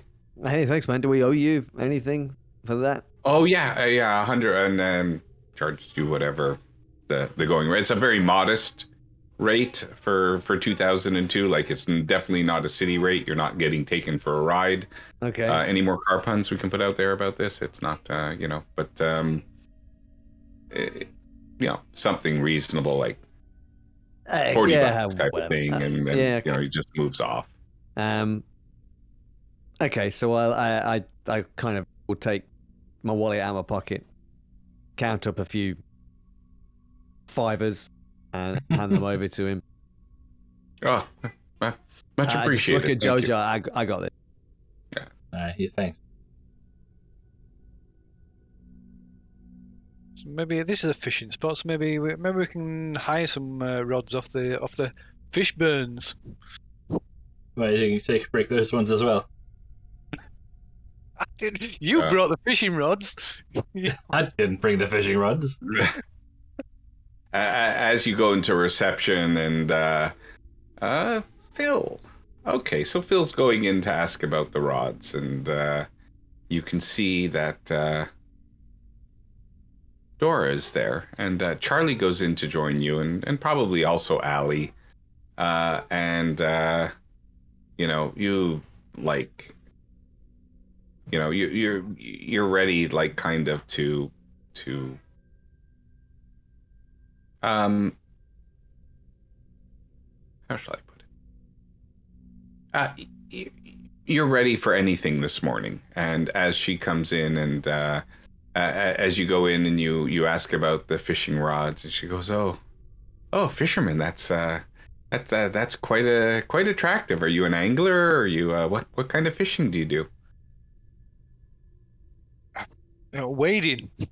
Get in there, up to the knees. Old fly fishing, I guess. Full on, all the time. Do you fish?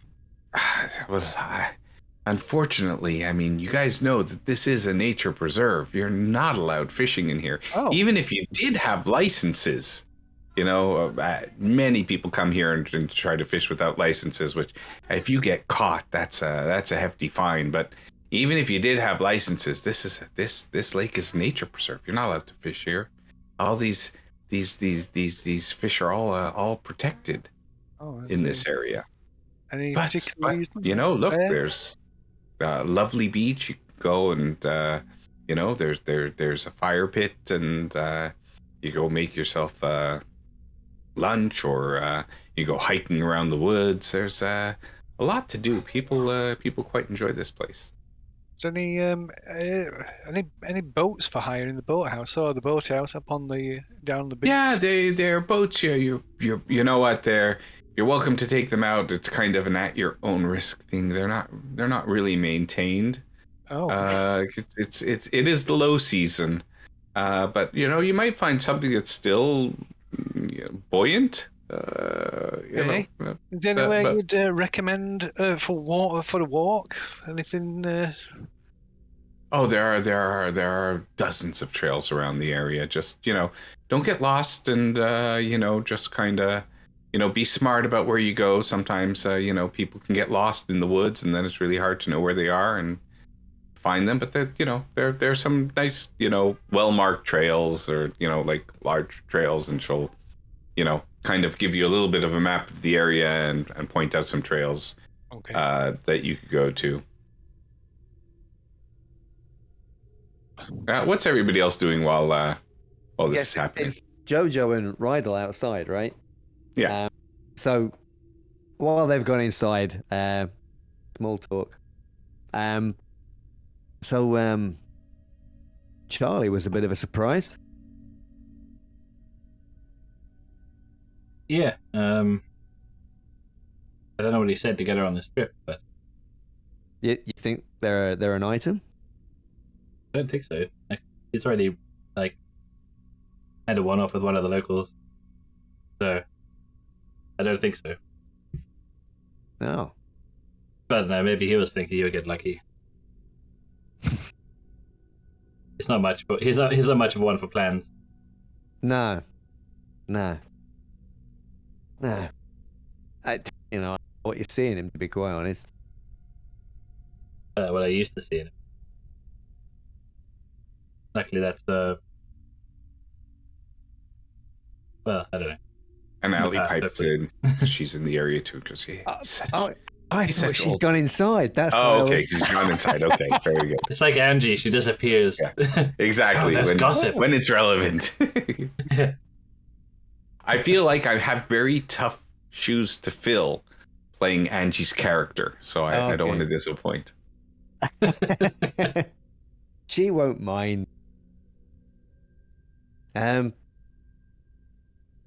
Yeah, I mean, they really want to go fishing? I don't know. I think they're out of ideas. I'm surprised they're not just like trying to do some stupid water sports with tons of beer. To be honest, Right, yeah. no, what him and Nate get up to. Guess that's Phil, right? Yeah. Carry on making small talk while they're And inside. at that, you guys will hear noise coming from one of the cabins. That cabin, and you hear the man scream, oh, let the kids go out and play, Agnes. There's nothing wrong with the area. If they want to go play, let them play. That's what kids are supposed to do.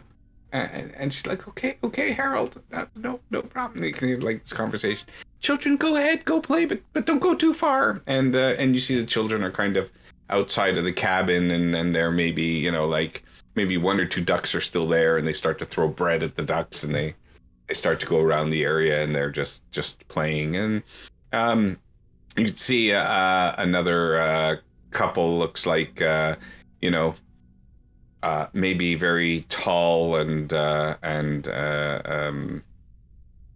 strong Dutch people, and they are looks like they're a couple, and they're out to hike. You could see they have the water bottles and the hiking sticks, the walking sticks, and they have a little map in their hand, kind of similar to the one that Phil was given, and they go out hiking somewhere. So there's a little bit of activity around the area, and you see a gentleman just walking along like as if he's having an afternoon constitutional, hands behind his back, and kind of strolling around and taking in the scenery. That's The nice. kids are starting to make a little bit of noise and stuff like that. That's nice. You don't see enough of that. I don't think. Not enough Dutch in the UK. That's It's a very fine line between not enough and too much. I mean, Nate hears them talking to each other and happens to speak the language. So, Hey, ik spreek het taaltje heel goed hoor. yeah, because bless you. that's and they say, yeah, over there to you back in Dutch, or whatever the appropriate response was to that question or comment. I expect you, if you put Dutch people in them, you need to. I know I should have. For you, I should have put what? the Israelis in and spoke Hebrew. That's what I should have done. I was being nice to you, Actually, I mean, if you want an appropriate response, is they're Frieslanders, so you don't understand what they're saying anyway. And as all of this is coming, Phil comes out with the other girls and says, "Well, there's the boathouse, and then we, No fishing rod? Find a serviceable." Apparently, we're not allowed to fish, so it looks like it's inflatable and beer time. Oh, goody. Why not? Oh God, you're such a. The fishing sounded so exciting. Well, inflatable. Just think, if I had to take the spare tire and the toolbox out of the car, we wouldn't have the inflatable. Oh, the beer. Oh, he admits it now. Sorry, what? Idiot. Should have probably just left you behind and just filled your seat with the inflatable and the beer. At least then we would still have the. Yeah, we would be able to leave whenever we wanted to. Where would the fun be then? As you guys go back to the cabins now to get the beer and the little picnic baskets with whatever you like and some blankets and the inflatable raft with that little, the pump that you have to, step on your foot and you have to wait till it comes back up, goes down. You're heading towards to the beach with all this paraphernalia. And as you do, the kids are like kind of, going around and they're singing their little, ring around the rosy, a pocket full of posy. And they, shall we all fall down? And they all fall down and they're having a merry little time. And you guys are heading towards the beach. Go ahead and everybody make me spot hidden. Do those kids sing it like the creepy version? I don't. That's the only version, isn't it? I thought exactly. I thought the creepy version was the only version for the story is. Oh wow! Did somebody roll a 1? God. No, I rolled a 10. Oh, that was JoJo's. That was the other previous one. I mean, I'll take it. Right. I haven't. I'd roll the second one. I'd be like, I'm getting a lottery ticket tomorrow night. You find, like on the beach, just kind of stuck in the middle of the beach there, kind of in the middle of the area where it looks like you guys would want to spread out the blankets and stuff. And you notice sticking up out of the sand there is a red bucket, a red plastic bucket, like kind of one of these large little, children's toys that you would use to scoop the sand in and turn it over and then make a sandcastle or whatever shape you would make with it and carve out of it. You just see it right in the middle there where, Okay. I'll kind of go and grab it. I'll toss it towards Phil. Oh, now it's a party, Phil. All right. And what your 10 gives you after you remove the bucket from the sand, you see in the sand something shiny and partially round. Maybe looks to you like maybe a piece of jewelry. Shiny penny. I am going to go down and grab that. Okay, so as you go down and grab it, make me a sanity roll as you feel something grab back up at you. Oh! That's never good, right? My sanity's not that great. Oh, that'll do. I'll take it. Very good. So 0-7.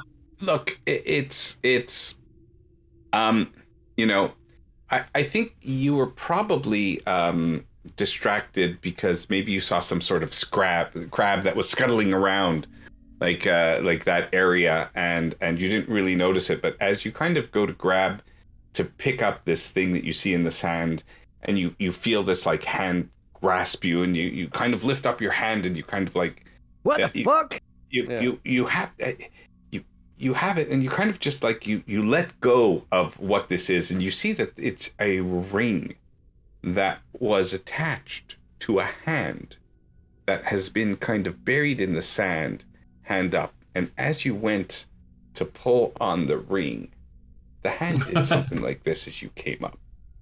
But you were distracted by a crab that scuttled by. And so you pick it up and you like kind of drop it right away so you don't really notice it.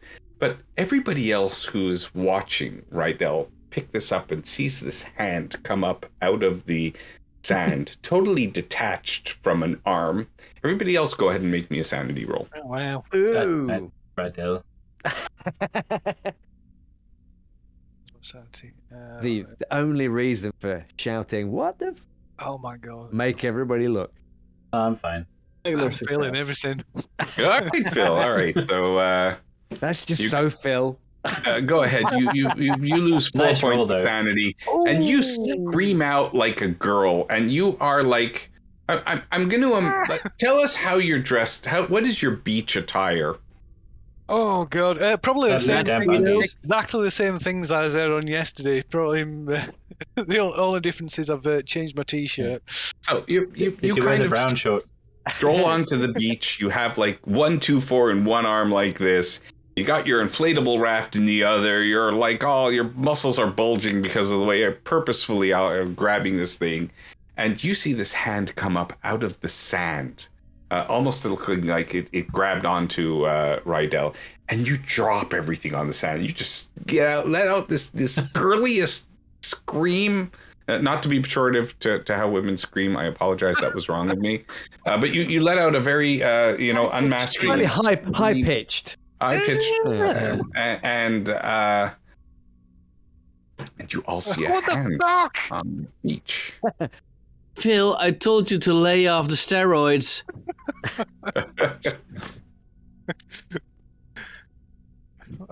What's wrong? What? You fucking hand in the beat on the sand. That was, yeah. I thought something grabbed me. What was it? Did you see it? Fucking hand there. Look. Is there a hand there? And yes, and so you see that. Make another sanity roll. When you look and you can see a hand. Now, you rolled fine. You rolled a 7. You're not sure. Is it a real hand? Is it not a real hand? But when it dropped down, it kind of went. And I mean, it was under a kid's pail. Is it a toy maybe or something? Yeah. But you notice that as it goes down, you could see that it clearly what it's wearing was, and you felt it was metal. You see this ring, and it looks like a very large signet ring.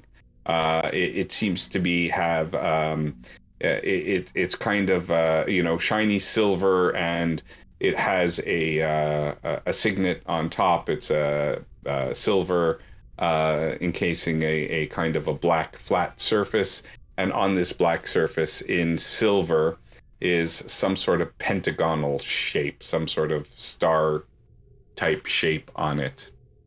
It looks very dated. Pentagon or pentagram?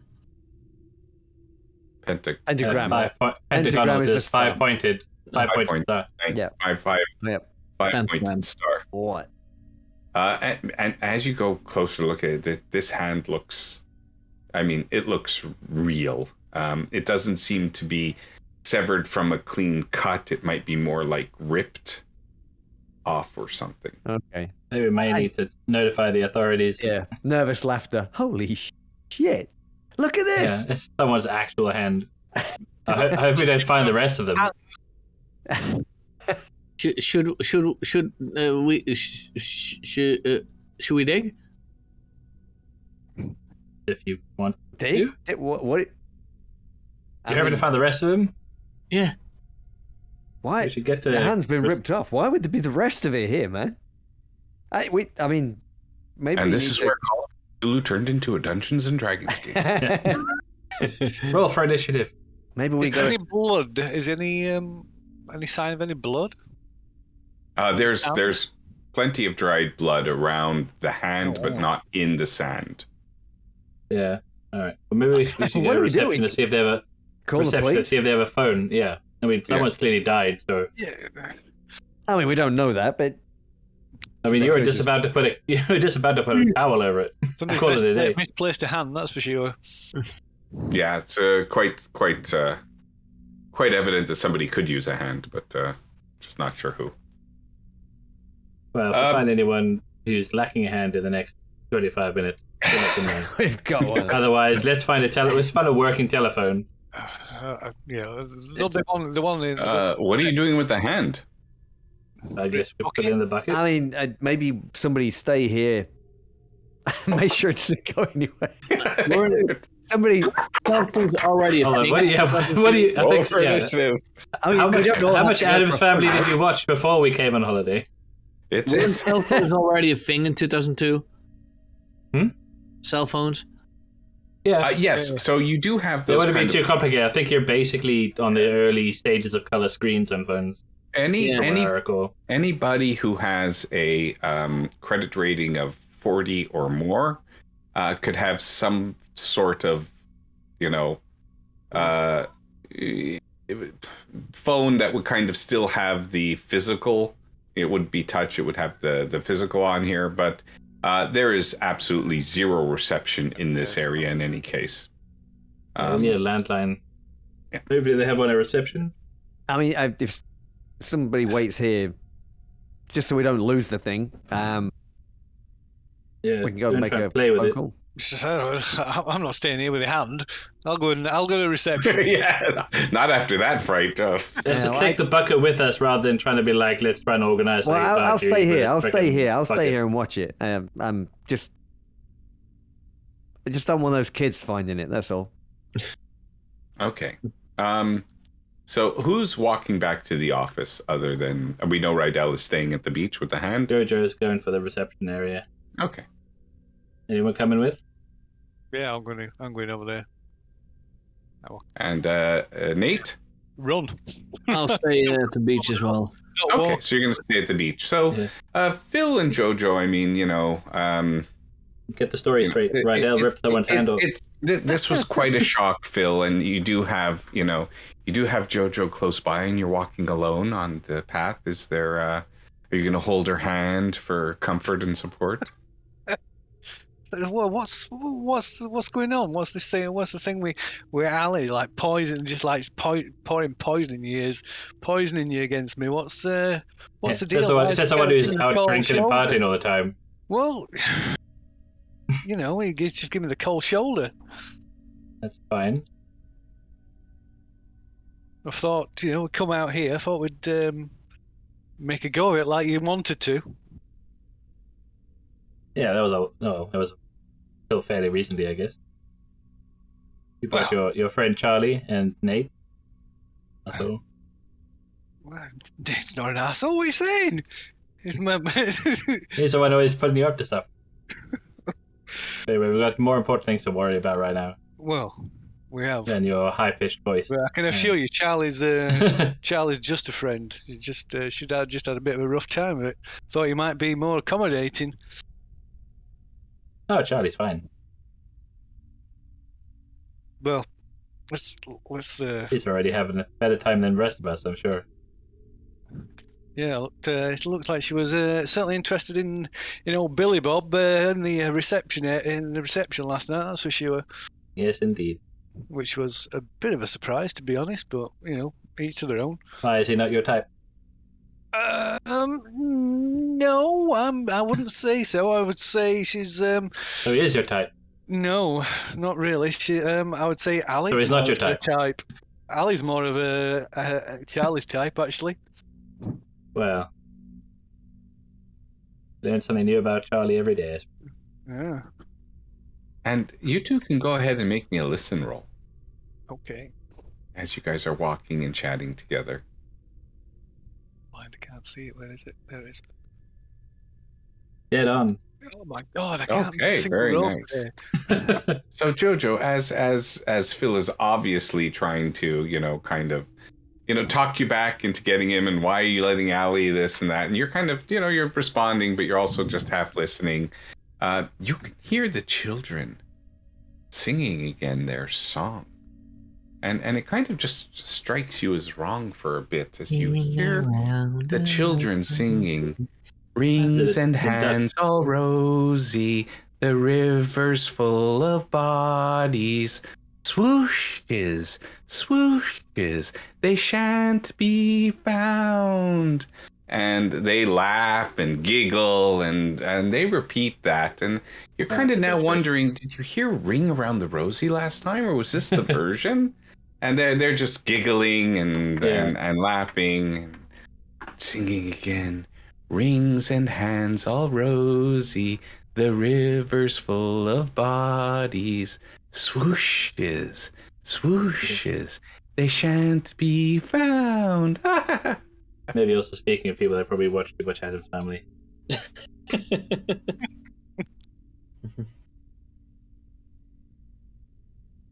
So I've not heard this, then I take it.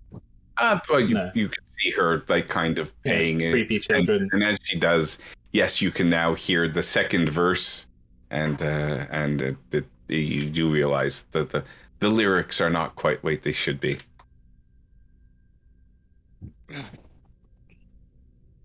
Well, that's fucked up. Let's just get to reception. Okay. Yeah, so we can get this over with and get out of here. All right. And at reception, you see Dora there, and she goes, "Phil," and she's talking to you like she's known you for years now. How are you doing? And Oh, I'm sorry, I forgot your name. Jojo. Jojo, I hope you guys are having a pleasant stay here. Is there anything we can do to make your stay more comfortable? And she's looking at you, Phil, as she says that. Less You know, severed hands on the beach. I'm sorry. Less Do we severed hands on the beach. Do you have a phone we could use? We need to report. Yes, the phone's right here. You know, and you know, actually, we're gonna say that the phone is in the back office, and she'll usher you into the back office, and it's a very small office. You see, there's like a door that heads out to the back of the area that leads to a path, and you know, a single wooden chair with a wooden desk. You could see that there are papers that looks like bills and receipts all over the desk, and it's not completely disorganized, but you know, you've seen probably better systems for handling paperwork, especially being students and stuff. And you could see like the waste paper bin has probably too much stuff inside, as if it hasn't been cleaned out in a while. And she hands you the phone and says, what seems to be the problem? We found a dismembered hand on the. Oh no! Oh, that's. So we want someone to have. It's going to get to the authorities so they can have someone can investigate it. Right, and we don't want to touch or move anything, so we just 100%. And oh my God, we have kids here. Are you sure it wasn't a Halloween prop or something? I mean, we have stuff. I mean, you know, it seemed pretty real, but hopefully, a professional can check that part out. We get debris washing up on the beach every now and then. We clean it regularly. We make sure that there's nothing harmful, glass shattered bottles. We have children here. We keep the place like very safe for the kids. And well, if what you say is true, Well, better call. Just get I'll start calling the police. Get the phone and start calling the police. Yeah. So as you call it. You dial the number to the police, and she says, "It's Sheriff Smithy. Tell him Dora's asking him to come around to see about about something you guys found." So the phone does answer, and he goes, and you can hear like, yeah, "Hello, this is Sheriff Smithy." Down at Campson, we've found a severed hand on the beach. Thought it might be something you'd be interested in. Severed hand, my goodness. Well, that's quite shocking. Yes, of course we'll be Quite there. Fresh. Be there fresh, you say? Well, what's your name? It's Phil Painter. Phil. Are you from the area? No, we're just staying over in the cabins with a few friends. Just So you're guests of the area? What? Where do you come from? over from York way. York. What do you do in York? We're studying at the university. I'm not really sure what that's got to do with finding a severed hand on. Okay, on so you're university students and you found a severed hand. I see. Okay, very nice. Look, can I speak to Dora, please? I'll just hand her the phone. Yeah. And you hear, oh, yes, no, I didn't see it. No. Well, they say it's there. Well, look, if they say it's there, you got to come and check it out. Yeah. I'll send Billy, of course, but maybe you should just start coming up this way just in case. We have children, we have families here. We can't, we have to make sure this is looked over. And says, no. Yeah, he'll be over. I'm just gonna go get Billy, and she goes out, and leaves you in the office, and you see her walking all the way back towards the path, into an area that's wooded off, but you could see that behind where she's going is a stone structure. So everything else was kind of wood or kind of some sort of board material in these in the cabins. You see that actually is a stone building, a single-storied stone building that she heads off to. Obviously, that's where she and her brother live. The other features of Camp Sunny while you were around is that you've noticed that aside from the cabin area, there was an area with looks like, and you drove by when you came here, is dilapidated mobile homes. They're, you know, they would have been condemned a long time ago. Nobody goes there. It's you know, they're not weatherproofed or inhabitable at all. And it looks like, you know, around the area there's, you know, overgrowth. It's not a tended area of the camp. What are you guys doing in the meantime while I don't know. Maybe we stood around. You know, maybe have just a casual nosy at the papers and stuff that's on the desk. You know, just to pass the time while we're waiting for us to come back. Okay. Go ahead. So you can. Let me see if I can give you a good description. But go ahead and make me spot hidden rolls if you guys are searching. Just casually looking them over, not like picking everything up and like studying it, but just. Nope. Oh my god. You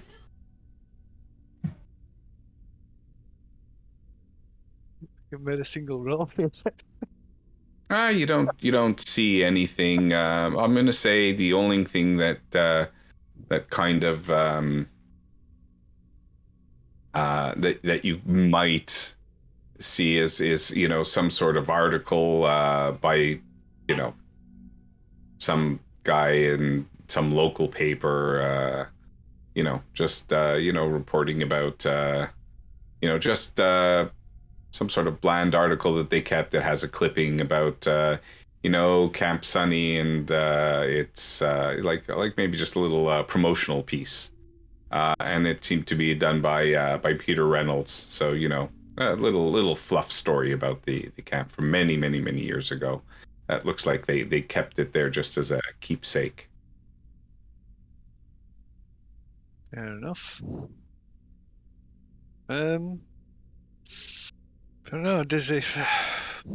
If they don't if they don't come back straight away, maybe go and look for them. If they're taking an inordinate amount of time to reappear, maybe go and see what's keeping them. Well, you know, it's, you know, the closest thing to this camp is probably 44 kilometers away. So, it's quite. It'll take. It's not unusual. It'll take the time for the sheriff to get. Oh no, I meant Dorian. She went to get her brother, did she? Yeah. Did you mentioned it was on the beach, right? I'm assuming yes. So they. So yeah. So we'll say that Dora does come back, and we'll go back to the beach now. Is Rydell or Nate doing anything while this time is transpiring, while we have Phil and Jojo in the reception area?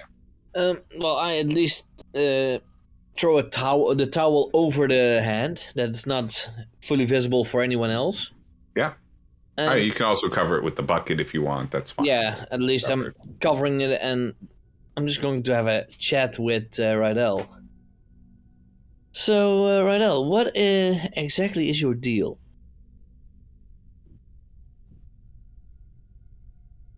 You're muted. That's exactly what I meant. Well, what do you mean, man? Well, you are in a relationship with Allie, but I do see how you look to Jojo. Nah, you're. Is Ali here? I took you away from her, at least. Oh, okay. Yeah. Nah, you're you're imagining things, Nate. I'm not stupid. I see the way you Phil. Yeah, how do I look, Nathan? It's just Nate. It's not short for anything. Oh, He's Dutch. well, Nate is definitely not a Dutch name, but okay. Well, I have a feeling, the way you look at Jodo, that you have the hots for her.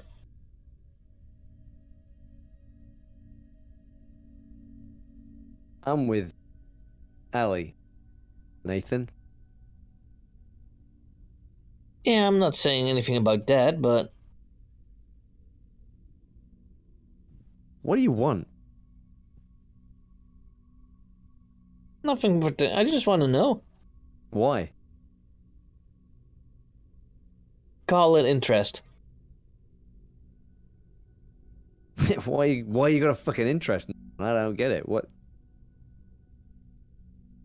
Why are you spying on me or something? No, I'm not spying on you, but What, you think I'm muscling in on Phil's territory? He's already fucked that one over, hasn't he? Hey, look, he's his own worst enemy. Jojo, she's a great girl, and she deserves better than him. I know. Wow. That's why I didn't. Eh? I didn't expect to see a bus here that somebody was going to get thrown over all the way out here. What? I'm playing the character as the notes I've been given. Very good. Well, Excuse me. you know what? I do have a feeling that you'd be a better fit with Jojo.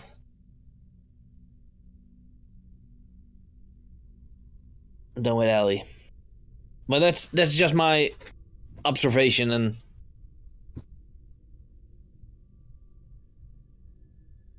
Has Jojo said something to you? well, me and Jojo, we are not really that way on. Well, Phil is my mate. Phil is my bro, you could say, but I never really saw eye to eye with Jojo because I noticed that she's not the right person for Phil. Oh, right. Oh, I get it.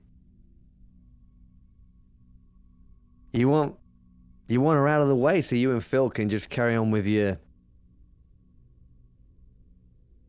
party boy exploits. Is that right? Well, maybe not full on party boy exploits, but Romance. she is messing with our friendship, yes.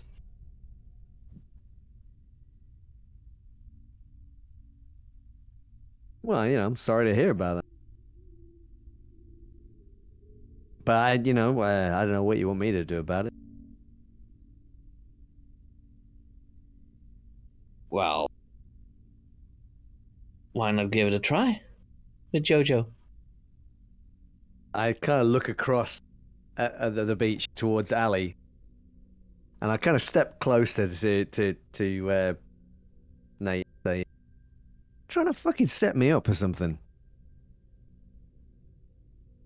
Just trying to see if the feelings you have for Ellie are real because of the way you look at Jojo.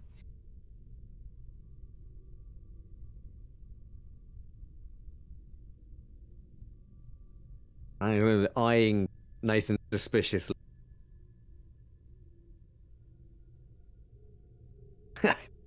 This is bullshit, man. This is bullshit, right? And I walk away, and I walk up back towards the alley, to the alley.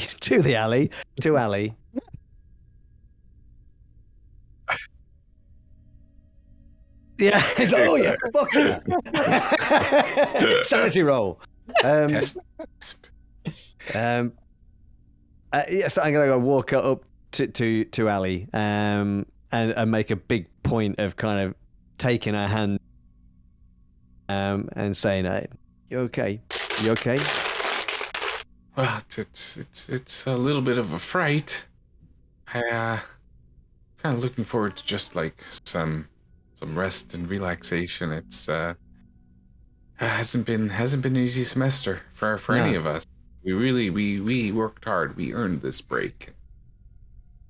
I hope that's nothing but some silly prop, and let's just spend the night looking out at the lake and do a barbecue. We gotta be human again. We can't be all the time working and studying hard and the pressure of the grades. And yeah. About all of that. Addie's quite jaded. Yeah. And I'm not really listening to her as she's kind of reading all this stuff, but I'm just kind of looking back, eyes narrowed towards Nathan.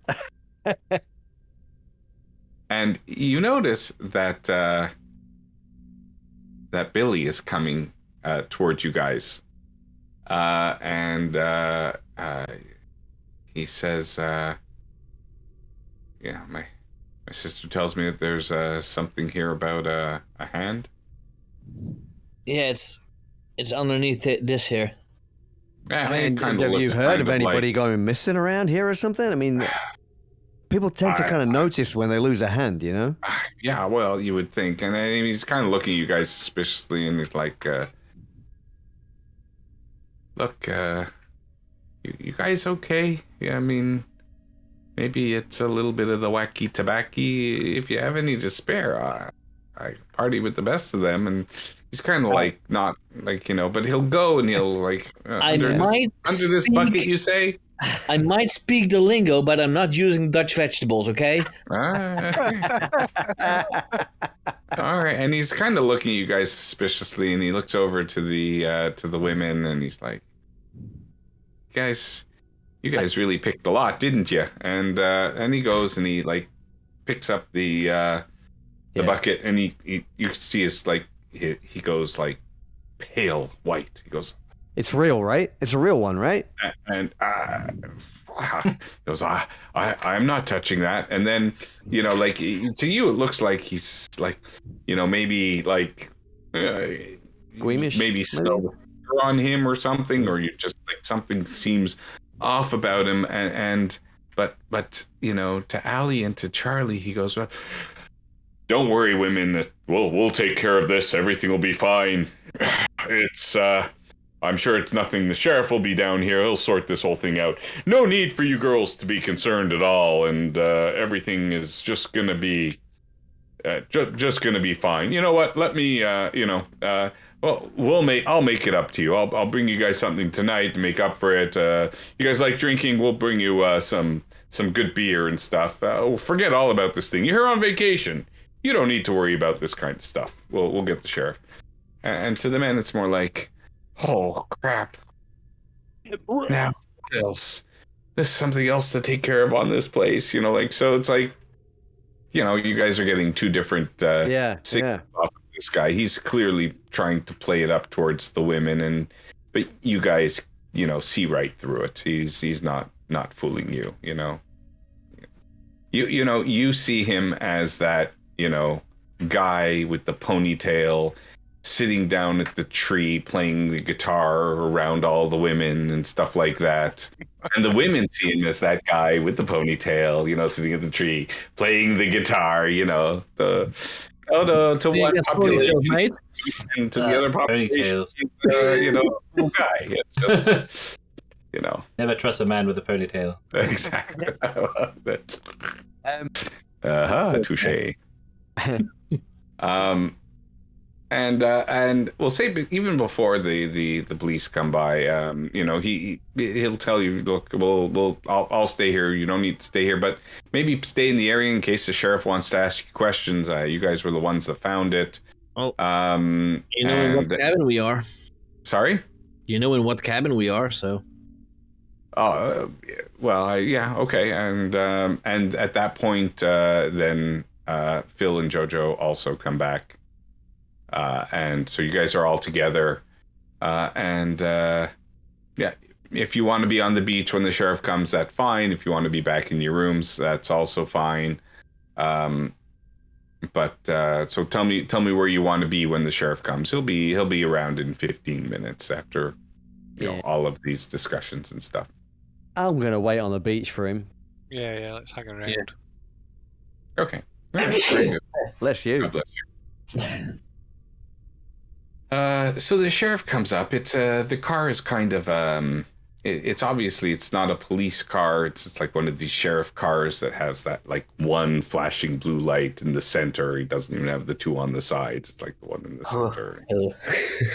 Kind of like something out of like the Dukes of Hazzard, let's say, that we're all obviously familiar with because we one of had those that cars television that, show playing reruns 10 years later and stuff. One of those cars that can screech, have screeching tires on dirt tracks. Yeah, but there's no screeching and stuff. This is This is the UK. We don't have screeching tires in the UK.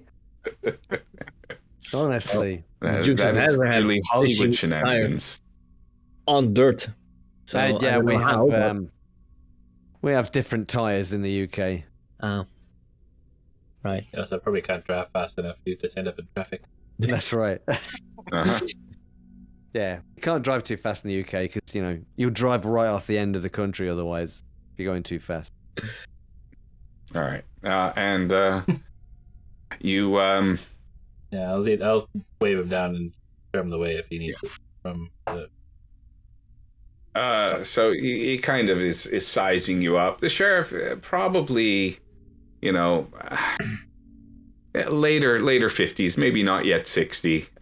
He comes up, he's like sizing you up, and so you're Phil from York. No, that's him. Yeah. But show me what you found. Trying over here, officer. Right. And so he goes. He'll uncover and obviously he's gonna give a look over to Billy as well, and he'll. And as soon as he opens it up, he's like, "Oh, this is real." And he's wearing kind of a policeman's jacket, and he's like looking around, and you see him kind of reach into a pocket, and he takes out this clear bag.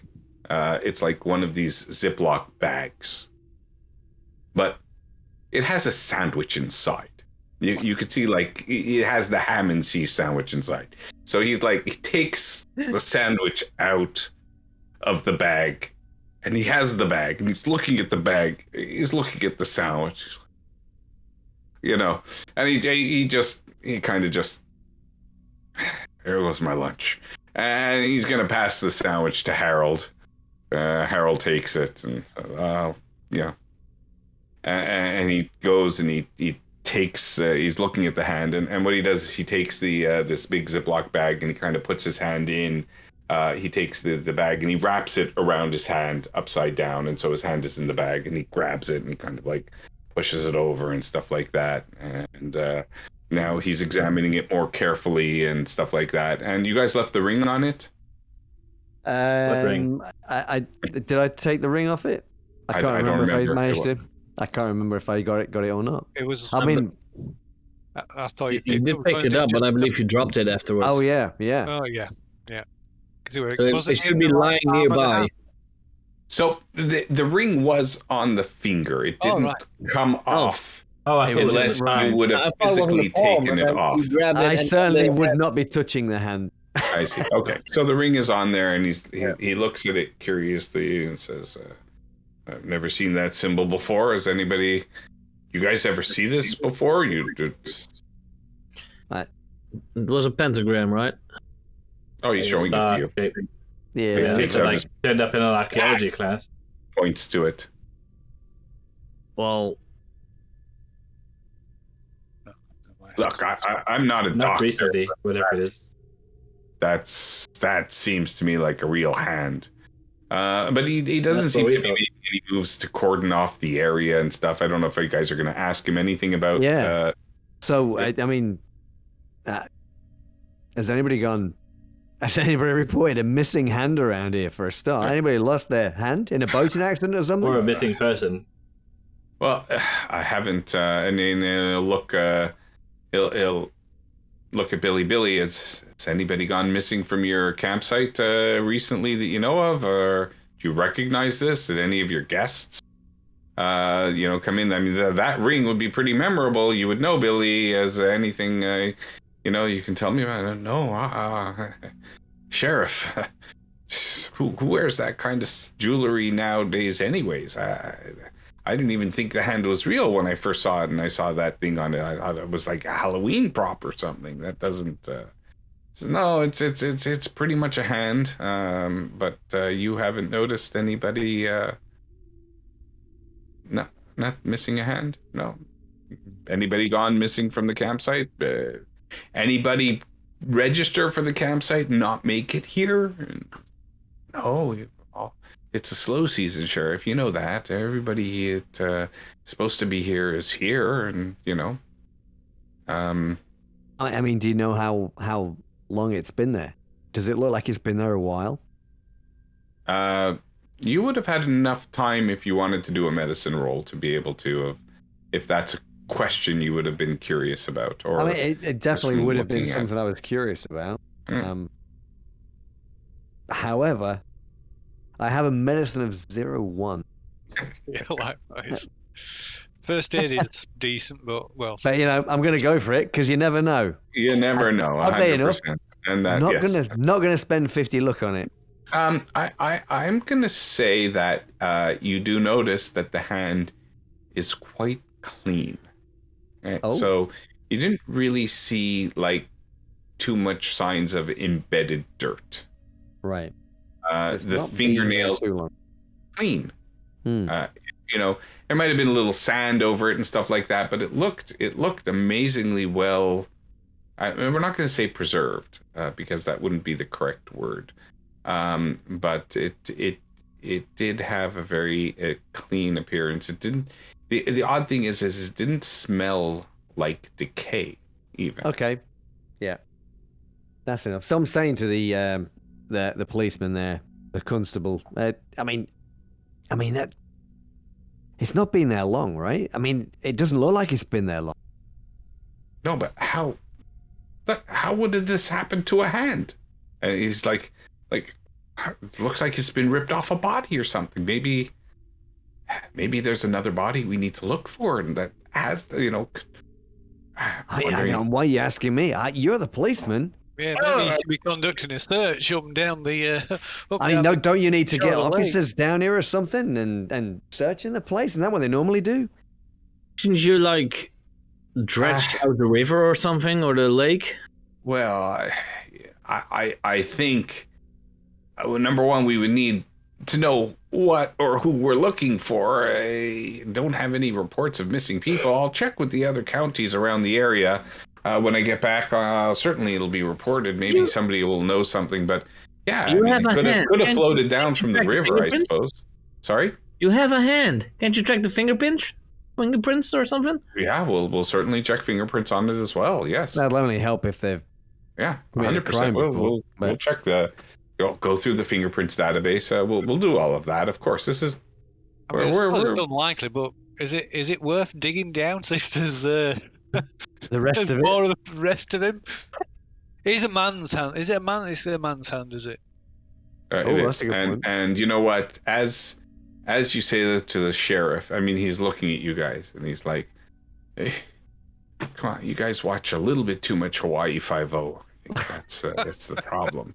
But he'll head back to you see him head back to the squad car. Yeah. He inside the back of the squad car, you could see that he takes out this little red thermos and he opens it up. And you see him sigh as he takes out a Coke and an apple and a bag of cut up peppers. And he just dumps the whole, little cooler, all the contents on his thing. And he puts the hand in and closes it, locks the door, opens up the trunk, and he takes out a shovel. And he says, "Where did you find the hand?" It was right there where you just took it from. Yeah, you picked it up. So you will see him proceed to start digging, and now you see the children. The kids are now these two kids are coming around the area, and they see that this is a whole big thing, and they're looking at this, and they're watching this procession. What are you guys doing? I'm going to the kids and like, kids, it's smarter if you do not watch. You don't want to see this. Hold on a minute. What's there to see? See what? Does this bucket belong to one of you two? No, that's not our bucket. What? But it's not. Could we have it? That's a nice bucket. It looks like a toy. We could have it. Was it our bucket? Yeah, it's our bucket. We like the bucket.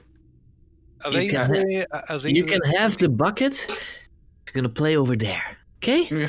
Are these the kids of the other family that's staying, or the? Yeah, in the other room. And as you guys are talking, you see the man is walking with his wife, Harold, and what was her name? But Agnes. Thank you. And as the and you guys are kind of a little bit away from the sheriff because you were trying to keep the kids away. And he's obviously dressed in his olive drab sheriff's uniform. And the man goes, "What are you doing talking to my kids?" He says, "What's the big idea? You guys, we are trying to save your kids from a save my kids. They're my kids. Well, don't you talk to my kids? What are you guys? Are you guys sick?" Wait, I'm trying to take the man a little bit apart. Don't take me apart. Just leave my children alone. Don't you talk to my children. What? You stay away, kids. Agnes, get the kids in the boat. I don't want them around these college kids. Explain, sir. Hippie kids. They're probably smoking their pot or whatever they call it. They're talking to our kids about influence. This used to be a wholesome place where a family could come for vacation. You stay away from my kids. Don't talk to my kids. Okay, those are my kids. If you want your kids to see this membered arm, then let them go. And he kind of just like harumphs and ushers his kids away from there. God damn it! We gotta make sure that they don't let college kids around here when we come. Seriously, adults these days.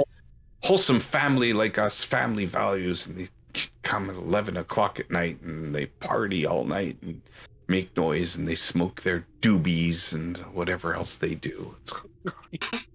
I mean, they didn't speak much. And he looks back and he says, "Oh, did you want to pass the duchy on the left-hand side?" Nee, dat wil ik niet. Oh no. Would we know if? And join us next week for more 80s references. Would we know if there's the same children that were singing that? Yes, very much so. Yes, they are the same children. Yeah, they are the same children. Well, I didn't know that because I wasn't there when they were singing it. No. It's a hard conversation topic to bring up with your kids sing cover versions of nursery rhymes. Yeah. They move up in a huff, and you can hear Agnes say, "But Harold, they're just talking to the kid." Agnes, Harold, they're nice. Not gonna hurt anybody. Agnes, they're hippies. And that one's Dutch. Yes, in real life I am, but my character isn't. He can speak it. He isn't. With a very convincing accent. Yeah. And by the time you go there, you see there's this big hole like dug in the sand a few places. And guys, you know what? If you guys don't mind, I gotta go process that hand for fingerprints, like you said. I'm gonna go back and do some real police work. If I find anything or have any more questions, I'll let you know. And with that, he kind of takes some very basic information from you: your name, where you live, and a way that you could be reached. We're definitely going to find that Ziploc bag on the side of the road on the way back out. Well, not necessarily. Who knows? He seemed pretty legit bumpkin, sheriff to you. I mean, Yeah, could we? He had the ham and sandwich. He just didn't seem to want to get to it at I'm all. terrible at it. Well, if he was an actual legit policeman, he would at least believe us immediately when we called. Well, Can I I try guess, psychology roll? I mean, it's a come little on. bit of an unbelievable story. He did. You've seem seen genuinely horror shocked. films before.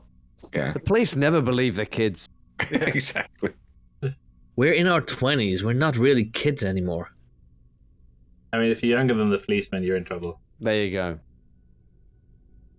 Any chance could do a psych on him? See if I think it's being genuine. Yeah, for sure. 100%. The chances are pretty low.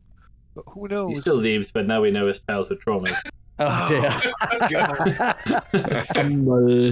So, This is a while while you're trying to kind of listen to the sheriff and stuff, the sheriff notices that you're looking at him long and hard, and as you kind of just look like you're just lost and staring at him, and he literally does that. He comes to you and says, "Oh boy, I'm not like that. I'm not like that. Don't I don't know, you guys with your buff body there and stuff like that. I'm not into that weird college shit. So I'm just gonna head out, take my hand with me, and do real police investigative work. Why don't you go do something useful with your life? You robust, muscular male. Exactly. You sitting in the sunshine like that. You hard-muscled body. You keep my hands to yourself. Go and do something. Broad shouldered. This is Phil Painter, I'll have you know. It was a painter. By coincidence. Playing some moisturized hands. Painter the painter. Well. You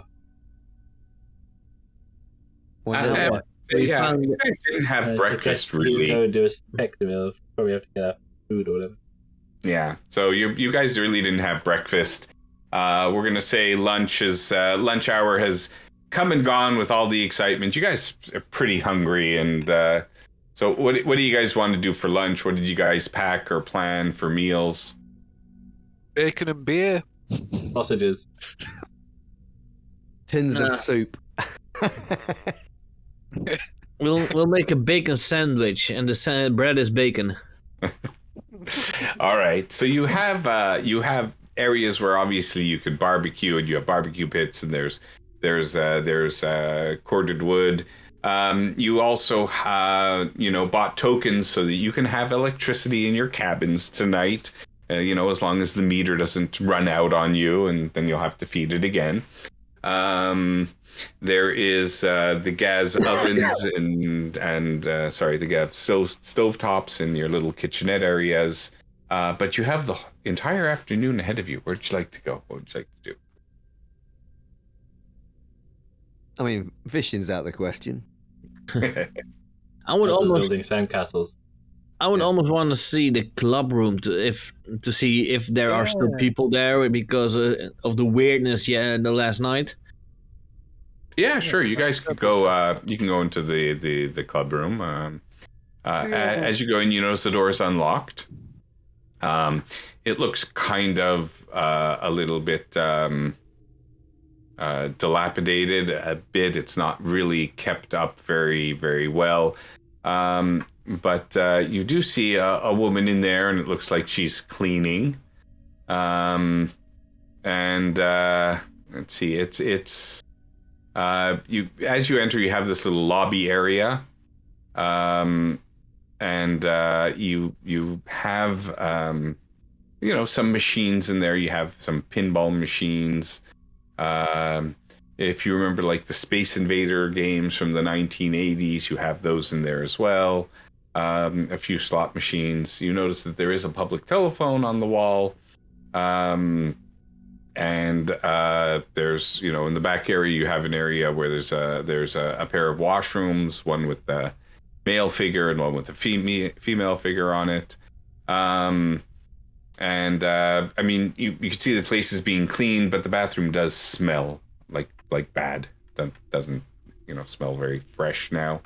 And then through that you have frosted glass doors where you can actually lead into the whole club area. So you kind of have this sectioned off space. And you do have you can see a lot of like folded chairs, like kind of propped up against the wall, and some folding tables, some little miscellaneous old furniture. And you also have in the center, the feature of it is a dance floor that seems to be sunken down. So you have the area above, and you step down and you go into the dance floor. On the side table, you could see a ghetto blaster that's plugged into the wall. It does have the tape, cassette, and CD on it, which is really aging it. To still have the tape cassettes on there is dating it. And you could see even there's a tape inside as well.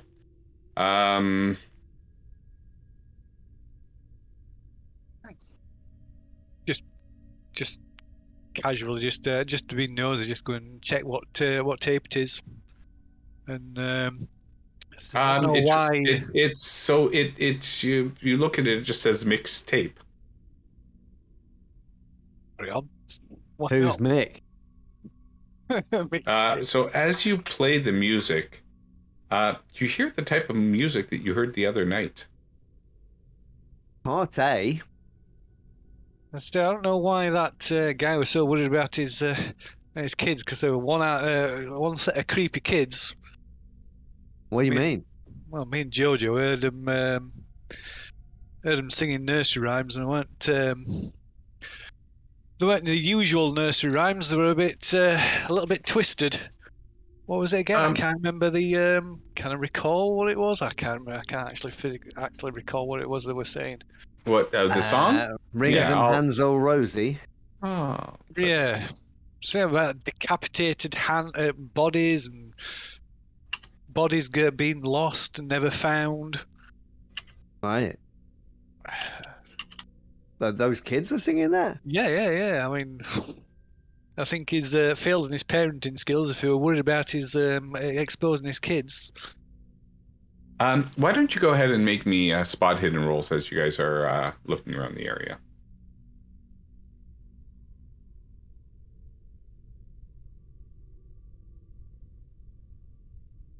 Oh my god, did I actually look at Nah.